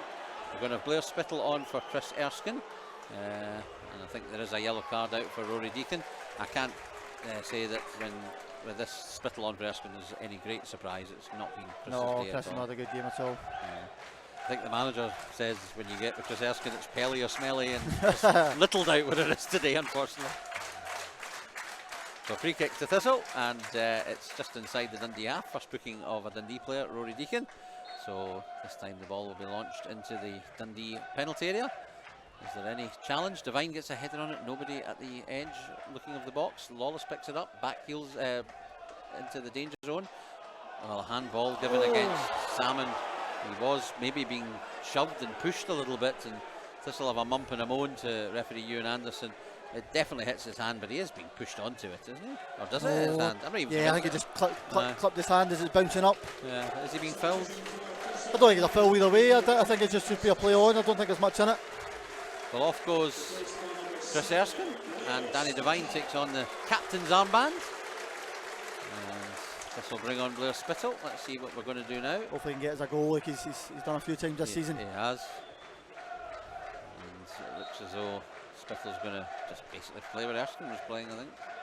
Much more central. I know Blair came here with the intention to play in his natural position a bit more often, but circumstances certainly not allowed that. Yeah. Yes, this will concede, in fact this will win a throw in just on the halfway line. I must say, I thought that was Dundee's ball. No, I think Paul McGinn, flicked it off his head. It's alright, Spittle plays it forward, quite direct, looking for Story. It's played out of the park by O'Day, so this will throw in now some 25 yards from the corner flag. We need a ball. Nobody in that part of the stand. No, it's empty there. Could be a job for George. Give him something to do. Throw into Thistle, taking it quickly. Spittle's got a chance, plays the ball in, doesn't get enough on it. Do we get a corner? Yes, we do. Corner over on the far side. First time we've got a chance for a left. Well, we've got Spittle in the park now, so hopefully corners should be of a much higher standard. It's nothing against Chris, but Spittle takes a mean corner, doesn't he? Set piece delivery is usually good. So in comes the corner taken by Spittle. Good delivery it is. Header on goal, turned towards goal, blocked on maybe at the edge of the 6-yard box. A little bit of misunderstanding, but Thistle hold on to it. Here's Lawless, who's moved over to the right hand side. Spittle takes on his man, crosses the ball in. It's a great ball in, and Dundee defended at the expense of a corner. And standing at the back post was Danny Devine, and he would have had a simple header into the net had Dundee not cleared that one out for a corner. A couple of great balls with Blair Spittle. He looked sharp as soon as he came on. Got on the ball and wicked delivery in there, good defending. He's going to try again with the corner kick. Spittle, right-footed outswinger. Plenty of men moving, not enough on it this time, and that's a poor one after two great ones. But it's not over yet, because Lawless gets it back to Spittle in a similar position, drills it across with plenty of pace.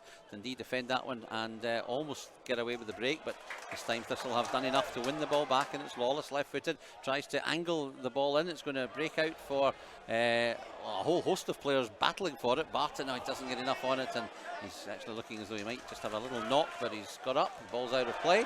Thistle throw in midway inside the half. Bit of pressure coming on now. Yeah, Blair Spittle's looked like he's lifted the intensity of the team. Jordan Turnbull will take the throw in over on the Jackie Husband stand side. Turns it back the way to Danny Devine, but Thistle have to do it quickly. We desperately need an equaliser. Ideally we need two, but we'll take one at a time. Oh, there's a challenge on Edwards as he waited on Kamara committing himself, and Kamara committed himself well by winning the ball. Getting stripped over there, I think, Michael. Yep. Ball touched back to Spittle. And that'll be for Salmon. That's an easy one, isn't it? Here's Story.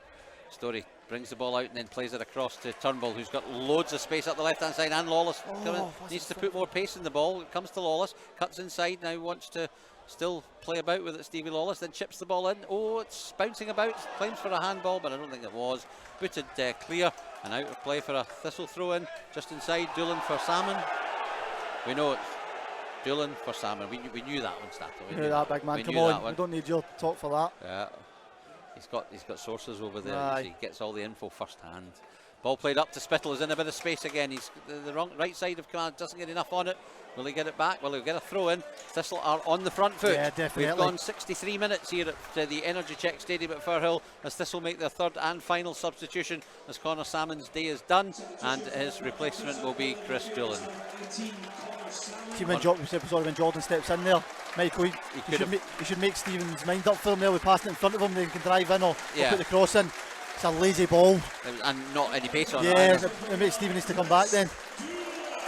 So Doolan is the third and final sub. Doolan, Spittle and all on. In fact, the third Story. Forgetting the third sub there was. Story all on. Right. So Thistle got all three subs on, and let's see if we can get back into this game, trailing by that early goal. But we're on the attack. It's with Barton. Barton 30 yards out. Central gives it across to Lawless. He needs somebody up the left-hand side, but nobody's there. No full-back, you see. Lawless gives it to Edwards. It's a great turn of the body. Switches it out now in the right-hand side to McGinn. McGinn tries to create a bit of space. Has to try and take on his man and ends up on the deck, but he will win a throw-in. So it's now up to by the edge of the penalty area. Gives it to Spittle. Spittle back to... In fact, doesn't give it back to McGinn. He holds on to it himself. Still got that ball there, and that's where it goes. Oh, he really should have moved it. He should have gone himself, but tried to play it back to Spittle. Wins it back, though. Keown under pressure from Leach Smith. Still, Keown gives it up to Spittle. He loses out in the tackle. Thistle have it, but they can't get it under control, and it's a bit of a bouncy ball at the moment, and it's launched forward, and one that Thistle have to defend. Turn back to Cherny. Cherny kicks it out the park. He could have just rolled that to Turnbull. He just felt, I think, with the pace on the ball, he just didn't want to take any silly chances. Yeah, probably should. I still think he should take a touch there and try and pass it for the back, take a bit of press. Stop the pressure for Dundee. Building. They'll be delighted at the opportunity to just calm it down a bit. Yeah, because Thistle had a lot of the ball. Didn't create a chance, but they certainly started to get the ball in far more dangerous zones, and Spittle's certainly a key man in that. Spittle wins the ball, but out of play for another Dundee throw. Time is definitely Thistle's enemy. 65 minutes played here at the Energy Check Stadium. It's Dundee leading by 1-0. Could have been a whole lot more, having missed a penalty and had other chances, but Thistle still in the game. Not really created an awful lot themselves. So Danny Devine header was their best effort. There's a good bit of play, and Dundee trying very much to put this game to bed. Ball played into the Thistle box. Lawless misses the chance to clear, but he's still in prime position to defend. Curran goes down, and Lawless penalised, and I don't think he can complain, albeit I think Curran certainly just felt the touch and down he went. Yeah, try to get a wee bite of him there, Stevie, with a slide tackle as he came through the back of him while winning the ball. Just see it here. Seems to get a wee nick of the ball there, doesn't he? Yeah. I don't know if he's came through the back of him though and got the man as well. Dangerous position here. Yeah, free kick to Dundee. Plenty of men forward. Thistle have got to somehow try and find a way to defend this situation. As Dundee make their second change, and they're taking off their goal scorer, AJ Leach-Smith, and off he goes. And the replacement is going to be Mark O'Hara, who is ex-Kilmarnock, good player. Yeah, strong player, isn't he? Pacey. Let's just say Leach-Smith is not exactly rushing off the pitch. And the officials are not exactly rushing him off the pitch. Still enough time, isn't there? I don't think they just add it on. There's still 25 minutes left. Free kick to Dundee then, which is going to be taken by Kevin Holt, who's come over to the right hand side so he can play the dangerous in-swinging ball, and this could be dangerous. Yeah. Left-footed, the linesman's got to do his job here, make sure that anybody runs early. The ball is good. Gianni will let that go, and out of play for a goal kick. Just too much pace on it. Yeah, far too much pace. And Gianni read it well. He saw that was the case and didn't need to make an attempt to play it. So it's a goal kick to the Jags. All subs used by the Thistle, 2 used by Dundee. They've still got 1 up the sleeve, but it's Story, Doolan up front, and Spittle playing in the midfield to try and find a way through this Dundee rear guard, which has certainly looked okay, but they still look vulnerable, albeit. Yeah, they've stopped passing out for the back, haven't they? They've not got much time in the ball. I think the 3-5-2's worked against them. They've stopped them passing it about and moving it. Definitely a We game just need to start creating chances though ourselves. Yeah, a game of formations today, little doubt about that. And there's Lawless in a whole heap of trouble as he tries to get the ball out, and he's got closed down. And I think a lot of teams are beginning to realise if you close us down in defensive zones, it's a lot harder for us to get our men onto the ball. Lawless ties his shoelace, so a bit of delay. Turnbull will take the throw in and take it short to Lawless. Lawless gets it back the way to Devine. Danny Devine will try and launch the ball forward. Will he go long, or will he try and go through the midfield? He goes long, looking for Story. Story doesn't win the ball. Thistle won nothing in the air really, apart from an odd 1 or 2 from Salmon, but not with any when working with him. And there's another poor ball from Lawless. And body language, we talked with Andy Jubb, our video analysis, about body language, and you saw there Stevie Lawless. Yeah, gives it away, head down. Stooped, didn't he? Stooped away, but he's got back into position now, and Thistle will have to go and win the ball back. Dundee not really looking to be threatening. They're just trying to kill as much time as possible. He's back with Scott Bain. He's stuck there for the rest of the game, though, Michael, isn't he? They've played all the subs, so we need to keep working away at it. Long ball played forward. Turnbull just about wins it. Lawless comes back and very cleverly doesn't play it back to the goalkeeper, because that would have been cut off by Musa. Gets it wide to Keown. Keown up forward. That's going to be offside against Story, but offside didn't play it, so we play on. And it's been turned back to Scott Bain, who quickly knocks it out. Thistle have got to find a link between the midfield and the front two, because it's a big gap at the moment. Yeah, there's not been much passes of play through the lines. And the gap is huge at the moment, and you want Spittle to start filling that little gap if at all possible. Ball played out by the goalkeeper. Again, Curran does well. Barton, well, is that a foul? No, says the referee. I thought that may have been turned, but nothing given by the ref. And immediately Spence has a bit of space just inside the Thistle half, and he can come forward, and he's got good driving skills about him. Chance created for a shot from Deacon, but straight at Cherny, who quickly gets it out to Barton. Barton takes his time, knocks it out to Jordan Turnbull's first touch is poor though, but he still keeps it going. Tries to get it up to Spittle, who's well tackled. Barton wins it back, gives it to Lawless. Lawless looking for an option here. Spittle touches it to Story. Story has the chance to run with it in the wing. He'll take on Jack Hendry for pace, and he unfortunately just kicks the ball out of play harmlessly for a goal kick. And Thistle need to work more as a unit. Yeah, Story keeps on coming out to the left wing here. He's leaving sort of Chris isolated there as well. Two of them need to stick together, work together as a pair, a bit better. They don't play a lot together because we don't play two up front a lot, but it's something that's going to have to develop in time. As Dundee come forward again. Thistle of course beat Dundee 3 times out of 3 last season, and it looked like being a good team for us, but this year it's not been a good start. so far. They look a different animal this year. They certainly do, and I actually thought Neil McCann was a poor appointment, but I think he's looking to be quite a decent appointment. There's a good bit of play. Chance now for Storey. He's got a real chance. He's lost control of the ball. It still ends up, I was going to say it ends up in the back of the net for an own goal. It goes a foot the wrong side of the post, and it's a cornered Storey. You felt touch, it was the right man to fall for because of his pace. It was good play. His first touch, his second touch. Yes, the second touch that kills it, and nearly goes in. He nearly gets lucky with a spin on the ball. And it's a corner to Thistle. The second touch takes it away. Yeah, Spittle, chance for him to deliver. Thistle plenty men up. In comes the corner. It's another good one. Header and goal. Turned blocked on the goal line. Back out to Lawless. Gives it across to Spittle again on the right hand side. Spittle drills it in with so much pace just over everybody's head and out of play for a goal kick. But Thistle getting closer without really creating. They almost got something out of nothing there. Yeah. There's still a bit of pressure on the goal. Great chance for Storey, wasn't it? It was. Centre of the goal. It's the one man you wanted on it as well, with his pace. A bit more pace. So it's a Dundee goal kick. Clock now clicks over past the 70-minute mark, 71. Thistle 0, Dundee 1 here at the Energy Check Stadium at Firhill, with the goal coming from AJ Leach-Smith. Again, the ball, bounce of the ball. I've never seen a game where it goes one way so much the whole match. It really has been crazy. Dundee come forward. Good defending there. No foul, says the ref, but he does play an advantage as they come forward through Deacon. Gives it wide to Cumming. Plays the ball into the box. Good delivery. And Thistle just about get away with it. Barton touches it on. Goes back to Kamara. What's his name? Musa. Glenn Kamara. Yeah, Glenn Kamara, you're right. Now Hendry into the box. Down he goes. No penalty, but it still comes back to a shot from Curran. And that one goes just over the bar. But Dundee still look dangerous. And Thistle just need to watch. But they've got to take chances. Yeah, he looks a good player, doesn't he, Curran? You've touched on it a few times. He's attacked with real purpose to the side. He takes people on. He drives at people. Yeah, I've been impressed with the way he's played in this game. Is Thistle's best chance going to come from a set piece, do you think? I think so. He's put a couple of good crosses in. Blair Spittle from corners, and he's had a couple where he's peeled off and whipped a few balls in as well. And I nearly felt it with one of his corners there.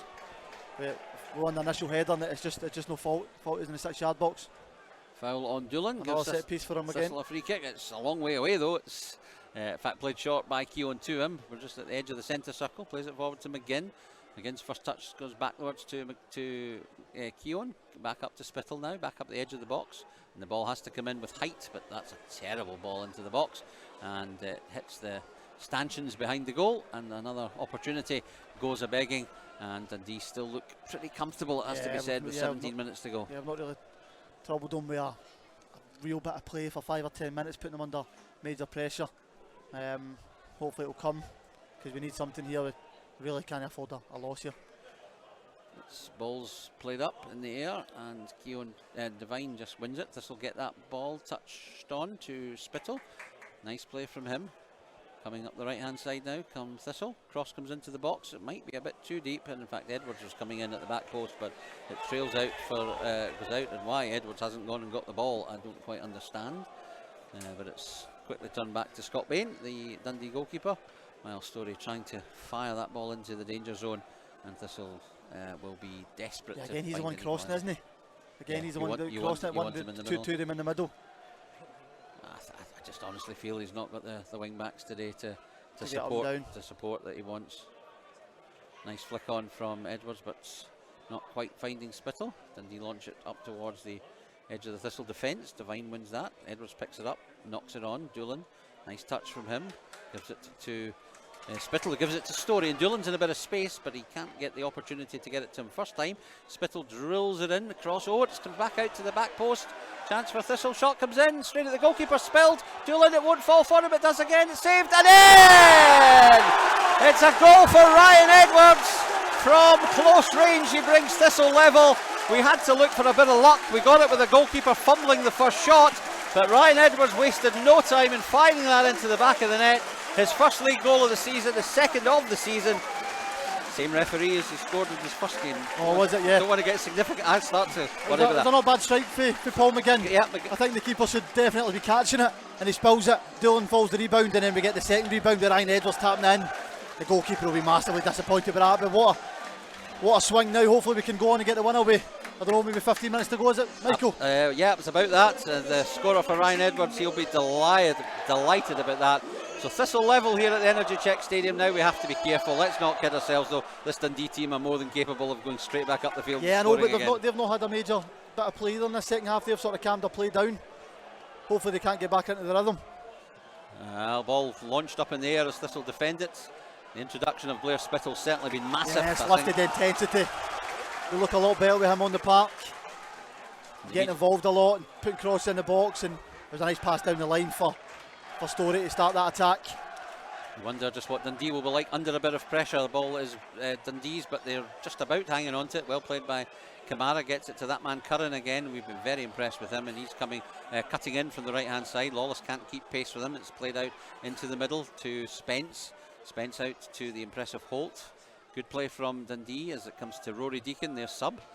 Deacon deciding what to do, plays it inside one, and a little bit of space opening up and an opportunity for a shot, and it comes well blocked by the Thistle defence, and for once the ball falls nicely for Thistle. The Lawless gives it away straight to Kamara, 35-40 yards out. Kamara switches it out on the left. Thistle 1, Dundee 1. Ryan Edwards equalising moments ago as the visitors try to fashion a bit of an opening again. Edwards tries to put the blocks on that. It's with Kamara. Kamara out on the left hand side, plays it forwards, looking for an offside flag. Nothing comes as Deacon has it, and Deacon tries to get the better of Devine, but that's very good defending. In fact, it's McGinn, sorry. Yeah. McGinn, and he plays that up to the out of play and out for a throw in, and a chance for Thistle just to take a breather. And with 13 minutes to go, interesting to see how the balance of this game is going to go. Yeah, this is going to be, as you said, interesting to see the last 13 minutes who's going to really push on and try and get this winner. Throw into Dundee as the cameras are panning in the Thistle director's box, and Chairman David Beattie will just say there's a good turn there and an opportunity. Oh, they're still going and they've still got a chance. It's Rory Deacon. He plays the ball across, no flag, and in fact, what a save from Thomas Cherney. That was a tap in for Musa, and Thomas Cherney has produced the save of the season so far. And yeah, I think it is a good save, but I think he's given him a chance to save it. He had the whole goal to aim at, just a tap in. And he's hit it at the goalkeeper. That's a great save, don't get me wrong. I thought he had to be offside, but no, he wasn't. He dragged the shot and it was just fell to the striker. They should score, but it's a good save for Thomas Cherney. Oh, and then Edwards tries to go over the top to Spittle. He wanted it to feet. Sorry, I don't know if we'll get a replay on it. Oh, you will. Thomas Cherney saving the Jags not once but twice.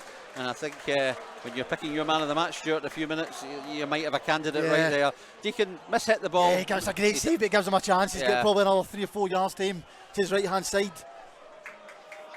Thomas Cherney's kept us in this game. Moments in football. The penalty miss, that save from Cherney there. Could this be the turning point? Keown will take no chances and boot that into row X of the Colin Weir stand. Dundee fans obviously now in a hurry to get the ball back. They'll still feel that this would be 2 points dropped, I imagine. Yeah, they'll. We're getting a thing where we're going to get a Gerber landed. Oh, hold on, we'll just wait a second. Thistle are on the attack, trying to break the ball. But they give the ball away, they don't hold on to it. And this is a similar pattern to the Rangers Cup tie. And Dundee are on the attack again. Oh, and a lovely reverse pass. Chance for them. Thistle have to defend it, and they do again at the expense of a goal. It's a goal kick, it's come back off a Dundee man. And it's getting a bit tense. Yeah, they're running by 2 or 3 players, but he is just a drop of the shoulder and running by us. Dundee are really pushing for it now, aren't they? They're not happy with that equaliser. In fact, the shot has actually hit Musa. Just watching it there, I don't know if it's going goalward or certainly into, no, it's not going goalward. And it's hit Musa and going straight out for a goal kick. No Thistle player getting in the way of that. Cherney's long ball, left-footed up towards the centre circle. Is that a bit of climbing from Dundee? No, says the ref. Thistle want the ball. It's still picked up by Dundee, but Thistle win it back. Spittle, tried to go long, hits the referee, and where does it go? Straight to a Dundee player. It's just typical. Thistle will this time battle to win it back, and this time Edwards has a bit of space, under pressure. Well, he dallied too long and Kamara took the ball off him. He wins it back. Well, he's won the ball back fair and square, and the referee has, in fact, he's going in for a card, and Ryan Edwards has won the ball fair and square there, and that's a poor decision from the referee, and in fact he's going in for a yellow card as well. And I think when the referee Ewan Anderson looks back at that decision, he's going to feel that that was a poor one. We'll see it again in the replay, but I thought Ryan Edwards won that ball. Yeah, I think he just went in a bit hard. I think he went in strong. I think he's won the ball. Don't know if we'll be able to see it again, but here we go. We'll see it now. He's jumped off the ground a wee bit, hasn't he? Yeah. He has won the ball, but I don't think it's a booking. If you're going to give the free kick, just give the free kick. I don't think Gavin can see that. Oh, look at the manager. Manager's a bit unhappy. In his day, that'd have been a great tackle. Yeah, absolutely. So free kick to Dundee. We've had all the ball since the goal. We've got, what we got, 5 minutes? No, 10 minutes left. 10 minutes left, yeah. See, that was 80 or 86. 10 minutes to go. Long free kick is going to be, oh, there's a foul, surely.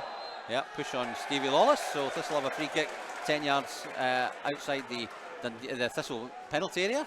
Thomas Journey will come and take it quickly if he wants to Jordan Turnbull. Opts not to. Nope. So it's Thistle 1, Dundee 1. Dundee opening the scoring courtesy of Leach Smith. Ryan Edwards, the unlikely equaliser for Thistle. And that's where we stand at 1-1 as Czerny goes long, looking for Spittle. Spittle tries to win the ball in the air, but it's Dundee's again. They've picked up every loose ball, and this is where we are in a bit of danger, and the manager may have to look at putting that extra man back in midfield again as we go into these last 10 minutes, as Dundee are getting a lot of joy in that zone. This will try to defend it, but still the visitors have it. Kevin Holt plays it into Kamara. Kamara's got plenty of men. Look how many men Dundee have got committed to the attacking zone here, and still they come forward. Ball is out. This will force them back the way. They'll want a mistake, but it's not coming, and Jack Hendry's got a bit of space. There is a mistake, and he goes in with a fierce challenge off the ground, nothing given, and he's still coming forward, picks out a pass. Chance for a shot at goal, it's hopeless, and Thistle are going to ask the question, why is Ryan Edwards booked and why isn't Jack Hendry even penalised for a similar sort of challenge? I can see the fans think it's similar, but I do think Jack Hendry didn't jump off the deck there. That was just a slide along the ground. I think that was a good tackle. I know the fans can maybe see similar tackles. I think it probably was a good tackle, but so was Ryan Edwards. Yeah, I know. So the long ball from Czerny from the goal kick. Doolan loses out in the air. Barton heads it back into the danger zone. Story doesn't get there, but Spittle will pick it up. Gets away from his man, gets away from another man. Shot down. That's going to be a booking. A card for Dundee, and it's the 5th caution of the game. And this will have a free kick 35 yards out there at central. Not happy about it at all is Darren O'Day, but he can have no complaints. No, that was a foul, yeah.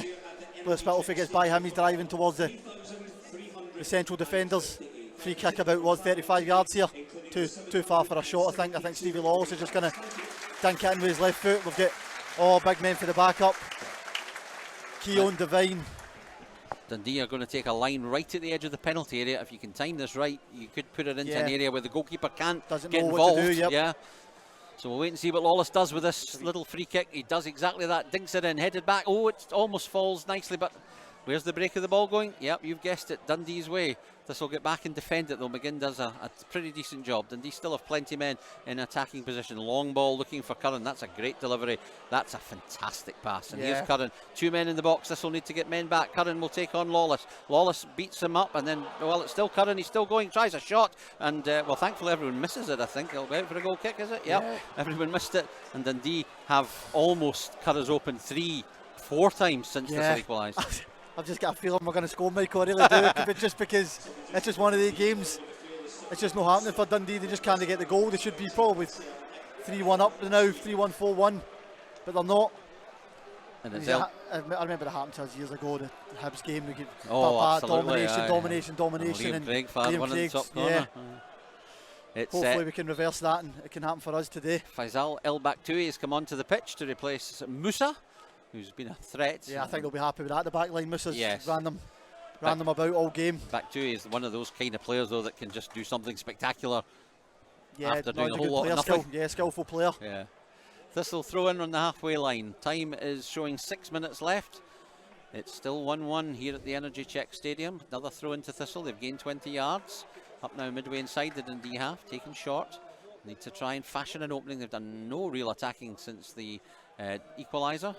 Ryan Edwards getting that. Oh, there's a terrible pass in the middle, and Dundee tried to break. There's a bad pass from them. Barton gets his feet all caught up and gets away with one there. He gets a free kick, and it probably was a free kick.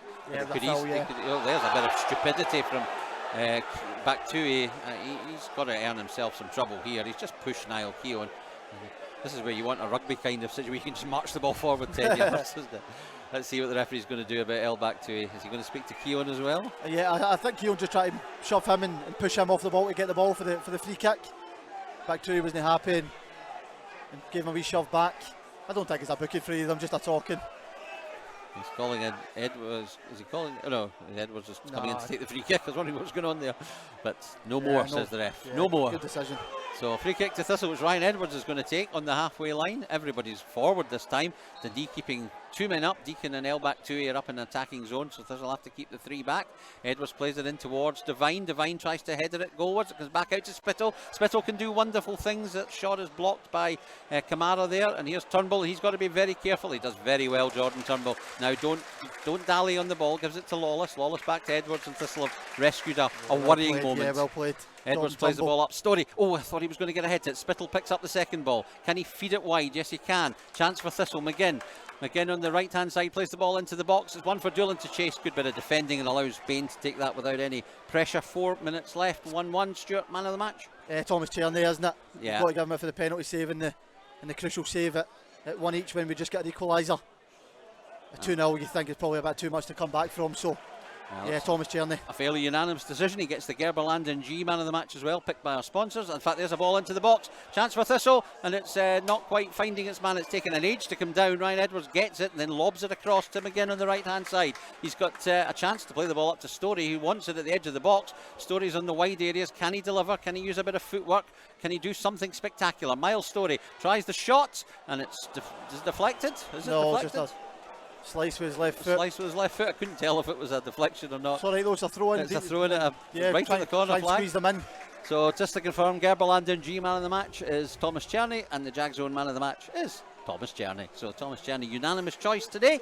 He gets all the man of the matches, and there is still maybe a winner to be had with hopefully 3 minutes to go. And let's hope if there is a winner, it's a Thistle winner. Lawless gets ahead on that, but doesn't really find a Thistle player. Good blocking from Chris Doolan. Not really had any chance to do anything on the ball today, Dools. No, he had the 1.5 chance when it led to the goal. Keeper saved it.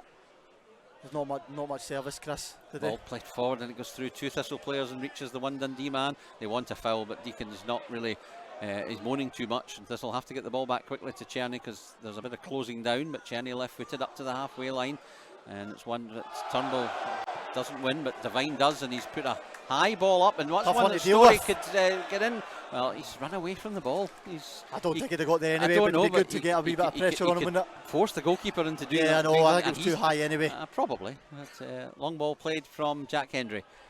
This will try to defend it. It's bouncing about. Edwards comes in, just about gets there, and just launches it up towards the halfway line. Dundee have it again though. They are dangerous. They're a good side. I'm very impressed with them. This will have won the ball back. Oh, there's a foul. Oh, that's a foul. I cannot believe he's allowed that to go. And Dundee have a chance out of this. Good defending as Deacon tries to get in. He goes down. He's looking for a penalty. That could easily be a second booking for diving. It's all happening here at the Energy Check Stadium at Firhill. Was Ryan Edwards taken out? Was Deacon guilty of diving in the box? The bottom line is no decisions given. Let's see the Ryan Edwards one. That's a foul. I think it's a foul. Yeah, he's came over the ball. A foul and a booking. Goodness gracious. And the reverse pass is well covered for the defence. No, that's a dive. No, he's already down by the time the contact's got to him. Yeah, that's poor. That's poor from Deacon. He's tried to win the penalty.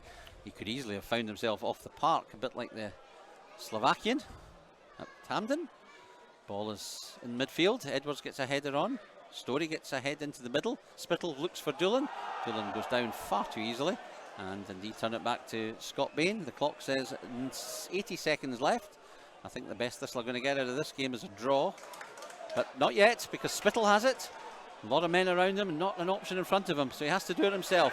Tries to take on his man, gets away from... Oh, he's penalised, and referee Ewan Anderson is making no friends here in the last 20 minutes at Firhill. Oh, he was in as well if the free kick wasn't given. A foul was given for clip his heels? Mark O'Hara. We'll maybe get a look at it on the video, but no, it's a free kick. On his face.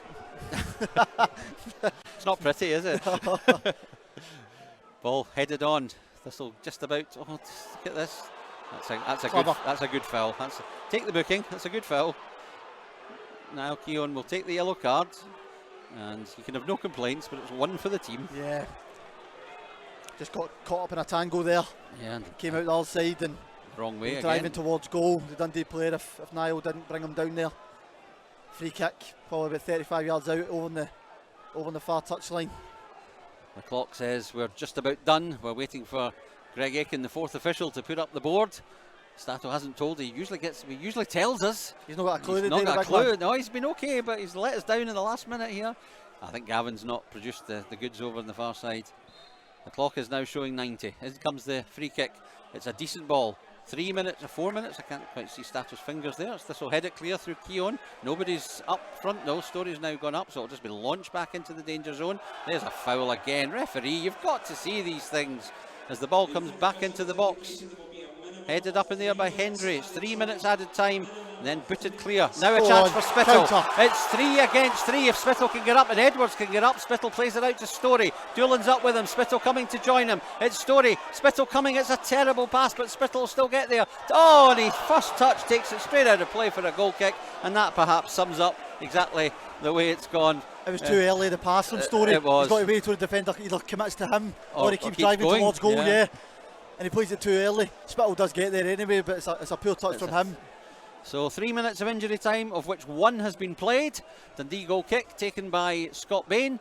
Barton will try and win that, and does. Picked up by Story. Tries to get goalwards and then paces it into an area which he'll try and use his pace against Jack Hendry and Scott Bain.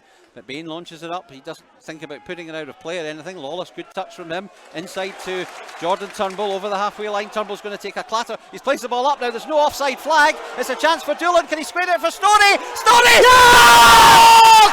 Miles Story scores a goal for Partick Thistle in the 92nd minute. Chris Doolan finding the space, and he drilled it brilliantly across the face of the goal, and Miles Story just couldn't miss from 5 yards out. And Stuart Bannigan, you were right, you felt we were going to win this. Yep. And in 92 minutes, it's usually last minute heartache for Thistle. It's last minute joy for Thistle as Miles Story gets his first county goal. Look at Neil McCann's face, you wouldn't have seen that there. He just looked bemused. What a run from Chris Doolan, fantastic ball across.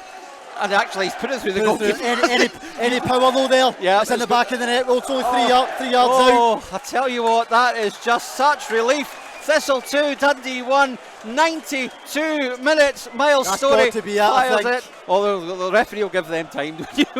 And how crucial was Niall Keown's foul now? Oh, listen, there's been so many crucial things. Yeah. Dundee should have won this game, no doubt about it. Yeah. But the points should be in the bag for Thistle. So it's going to be Alamo time. As Dundee are going to just throw everybody forward. Can Thistle just do nothing silly? Header ball 1. We are, we're 20 seconds away from the 3 minutes. Plus probably an extra minute, you Ball think, maybe. played into the box, won by Adam Barton. How much better has he been with the protection? Long ball for Story to chase. He's going to get the better of Meekings. He wants to be fouled. He is fouled. That's lovely. Well done, Story. Meekings just gives him a wee nudge, and referee Ewan Anders has just won back a few friends by getting that free kick. I'm surprised he didn't go down. He probably should have went down to definitely get it. But yeah, it's a foul. He shoved him in the back. But you just knew. Well, you didn't know, but you just had a feeling, didn't you, that there was going to be a goal for us. There goes the final whistle, and Thistle have got that first win of the season. I am just watching Neil McCann's face. He must be perplexed how this game has gone away from them. It's been a remarkable 90 minutes where Thistle have not exactly played well, but they've dug out a result. Ryan Edwards equalising. Dundee were ahead early on when the clearance off the goal line from Danny Devine found Holt. Holt managed to play it across for Smith to head into the back of the net. Leach Smith. Minutes later, Leach Smith brought down inside the box after a lucky break of the ball. Thomas Czerny maybe lucky not to get sent off. The penalty saved by Czerny. Vital moment. Couple of efforts going wide when they could have scored.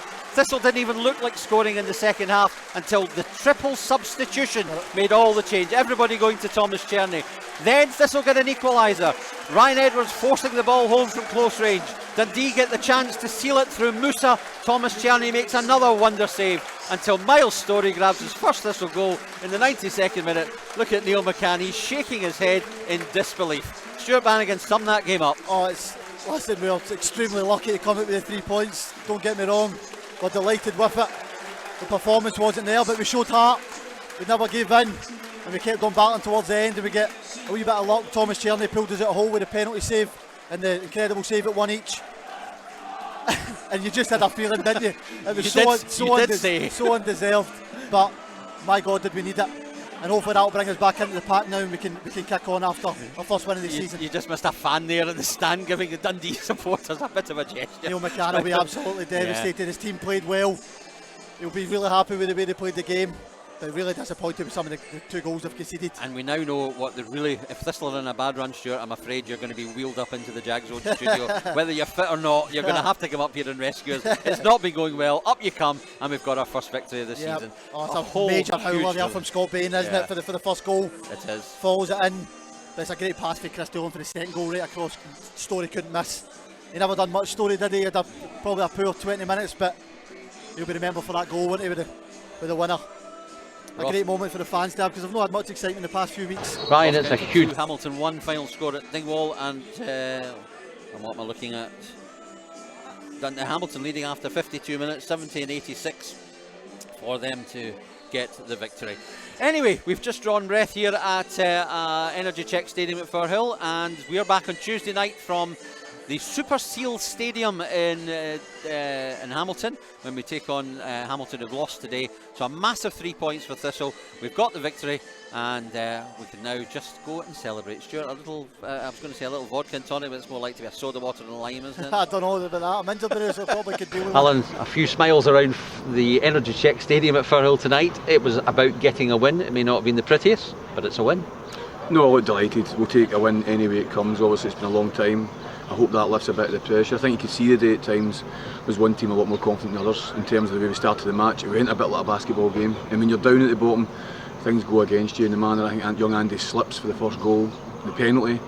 Things that don't usually happen. That would have happened last year. Danny Devine goes and clears it, and it hits off Niall Keelan. And thankfully Thomas saves us, and I thought it was going to turn. We still had another a few things that just didn't go away, and things bouncing about the box, but it was about the result today more than anything. I think the boys showed one thing, they showed character to keep going at the end. Substitutes were important, and substitutes all came on and made an impact, especially Blair Thistle. Yeah, definitely. Look, Blair's went off the boil. Just the last 2 games in terms of he set a real standard, and what you're finding a way to try and win a game. I get the boy from the BBC had asked me before the game, we've left Dillon and Spittle out and how they're going to score, but not everybody can play, not everybody can play, and guys have got to get their turn. You're hoping to get that spark from somewhere, and today look, it worked because Spitz gave us that from the bench today. I thought he came on with a real energy and a real desire, hopefully to prove me wrong, that maybe he shouldn't have been left out, and that's the way it should be as a footballer, and all the subs were good. Sometimes you can pick a moment that a season turns. It could be Thomas Janney's penalty save, because Dundee could have been just about out of sight at that point, and we stayed in the game, and we probably earned the right to go on and score that last minute winner. Yeah, look, our battling qualities were there. I thought we were the better team in the second half, albeit, look, you're always going to be open to counter-attacks. We were again, same to last week, and that's what happens at the bottom of the league. You're trying your hardest to win the game, you leave yourself open, and they picked us off at times in the first half as well, and that's where we are now. We need to try and find a way to win a game. We had to shuffle it about and kind of match up their shape. We've not really got the personnel for that, but Stevie Lawless was fantastic at wing back. We weren't wanting to do it. We've done it against Aberdeen last year, and it wasn't as successful, certainly the last of the season, but he was confident to go and do it, and he stuck to it manfully, and it let us get Jordan, because it didn't quite work at Jordan at full back, because we're going to try and get the best out of him again on the right side of the pitch. It's very important that you keep your composure, and to be fair to Chris, he keeps his composure by picking out the pass, and Miles, who's not really had a great 20-30 minutes coming on, he manages to smash the ball past the goalkeeper and win the game. Yeah, look, I said that to the players, you see decision making goes when you're down at the bottom of the league and you're low in confidence, whether it be Miles, whoever it was, and everybody starts to panic, you don't know, am I doing the right thing, they force things, and Miles had a 30 minutes of that, more or less, but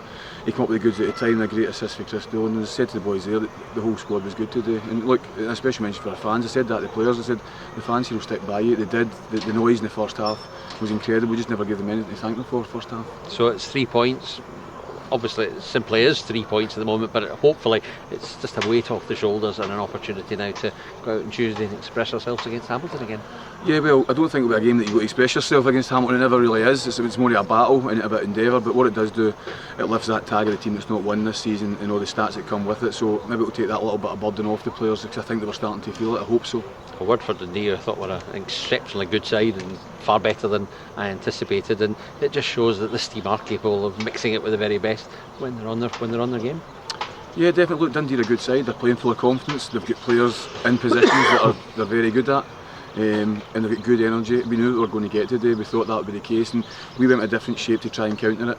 it didn't quite work because we weren't getting the ball to Erskine and Lawless quick enough and early enough, and we turned it over. Even after their good chances, it was the chances were on for us to turn it over. And I think Squiddy will tell you, he had a bit of a Squiddy as well, and if he's going to play in there, it's a big part of how you want to play. So no, they're a good side, Dundee, and I'm sure Neil will be upset he's not won the game. Absolutely. Just finally, the cameras panned into you just as the winning goal was scored. I thought you showed remarkable restraint and not letting out some emotion, but there must be a big relief for you as well. Yeah, look, relief, delighted. I said to the players, try and lift the cloud. I'm not on to, I don't do social media or anything like that, thankfully, as well, but I think it must have been really, really downbeat because all I got was text messages of good luck yesterday. I think it was going to my final game ever. I think that's what must have been happening outside of me, but look, it hopefully just lifts the tension of the players and they can go and maybe express themselves a bit more. Well done today. Thank you. Ryan, it's a huge sense of relief tonight after getting that victory against Dundee. It's happened to us so many times in the past. It's nice to have the shoe in the other foot. Yeah, it is nice to be on the other end of a positive result. I don't think we played particularly well, but we showed desire and willingness to go win the game, and we earned our luck. And I thought at the start it was going to be another one of those days for us, But we kept it. We showed a lot of character throughout the whole squad, and the boys that came on made a massive impact for us. And thankfully we got the 3 points today. Let's talk about your goal first of all. It was a good effort from McGinn that the goalkeepers maybe made a bit of a hash off, to be fair. Chris is in the shot blocked and you're just in the right place at the right time. Yeah, right place, right time, and thankfully it just bounced to where I was and it went in. That's one thing that I've been working on, trying to run into the box, and sometimes it's the luck of where the ball drops, and sometimes it's the run you make. And I work closely with Crystal, and he shows he's gone 100 plus goals, and that's how he scores his goals. He follows in, and maybe the keeper should have done better, but it did spill, and he got his chance at it, and it fell to me next. So thankfully I've got the goal. Talk me through your celebration. It was just from my girlfriend and a few of my friends that if I scored today, just do the kangaroo hop for because it's just all fun when you score, go and celebrate, and it was a nice moment to equalise and push the team on. So just a little funny one to kangaroo. It's definitely a team game, and today we owed a lot to Thomas Gianni. Yeah, he deserved his man of the match today. Throughout the whole season, last season, previous season, he pulls out a number of good saves, and today he just showed it again. Even without the penalty save, the saves he made and kept us in the game, because Dundee were on top for margin of the game as well. So. But yeah, that penalty, it kind of lifted everyone, lifted the atmosphere around the place, and lifted everyone on the pitch. The winning goal comes 2 minutes into injury time. At that moment we're kind of hanging on a wee bit because they've had all the pressure. Wonderful composure. The ball, Chris makes the excellent run, stays onside. Miles knows that he's going to be offside, and then what a ball, lovely finish and wild times. Yeah, really, really good bit of run from Dillon in the first place, and the finish from Miles was great. We scored the equaliser, and then we want to hold on to that lead, and maybe it was a case of we were dropping deep again, and they got on top, and it was just let's hold on and try to get the point. If not, we can get the 3 points. And then the clearance went in, good run from Doolan, and like you say, just a brilliant ball from Doolan, good finish from Miles. What does that do for us? It's all well and good saying we've got the win now. It might kickstart our season properly now after 10 games, but we need to show that willingness and desire every game, and hopefully the performances will get better and better. And we've got games coming up now where we can actually get some maximum points in home games and away games. We always do well at Hamilton, so we're just going to keep going and be really positive. Just finally, you may not have found a lot of love for the referee today, but both your games you've scored this season, he's been the ref. Is he really? Yes. Oh, nice. Hopefully he's the ref always then. Well done today. Thank you very much. Joined here with goal hero Miles Storey. That's the words as a striker you always like to hear, isn't it? Yeah. It's a relief more than anything. I've enjoyed sort of playing the games, and obviously I was on the bench today, so I had to wait to try and make an impact. To be honest, I was a bit disappointed with the ball I tried to give Spitz just before that. So I'm glad the goals come about, so I can sort of redeem myself a little bit. And it comes from Dulls though, really. He's put on a plate for me. It's a great ball across. I had a lot of time to think about it, but luckily, we've got it, and we've got that stroke of luck, and we've won the game today. And I've got to say that Sam was unbelievable in goal with the penalty save and the point blank save, and other saves as well. So he's put us in a position to go on and win the game, really. We've so often lost late goals to cost us points, to lose us matches. It's such a feeling when it's on the other foot, isn't it? Yeah, I mean the change room's buzzing in there. Obviously it might not make too much difference in terms of the table, but in terms of sort of our momentum and stuff, we could go and get a result on Tuesday as well. You know, it'll just completely change the season around if we can. If we can indeed. As far as the team are concerned, you can sense there's still a touch of nervousness, a bit of frustration, all in one. That could hopefully allow us just to be a wee bit more free flowing now. I think so. I think the last 20 minutes we played well. You know, we're sort of getting on the end of stuff and forcing them into mistakes, and it felt like it took forever for Ryan's goal to go in. But that, I think he niche and rolled it into the goal, and that's the luck we ain't been having. And obviously, you know, Dull sprung the trap, and another day the line I might say it's offside. So, but we've got the look today, and we need to keep take it forward. It's what it does for the team. I think that's the ultimate take of what we've done today. It just means we can stop talking about everything, and we can just focus on football again. Yeah, I mean, you know, you feel for Dundee a little bit because they probably don't deserve to lose, but we've been in that position a few times this season, so I'm not going to feel too sorry for him. But, you know, like I say, we're just buzzing to be, you know, have our first win, and obviously I know it's been a long time since the club's won a game, you know, including last season. But you know, we're buzzing and really looking forward to Tuesday now. And just personally getting that first goal, it's always a weight on strikers' minds, I imagine. Yeah, I mean, I had one for Aberdeen the first game of the season, and then none yet. No chances really. I had a couple of, you know, at Hearts where the keepers made good saves, and like I say, Dull's put on a plate today, and if I'd have missed that, I think I'd have given up. Well, you didn't miss it. We don't give up. 3 great points. Well done today, Miles. Thank you.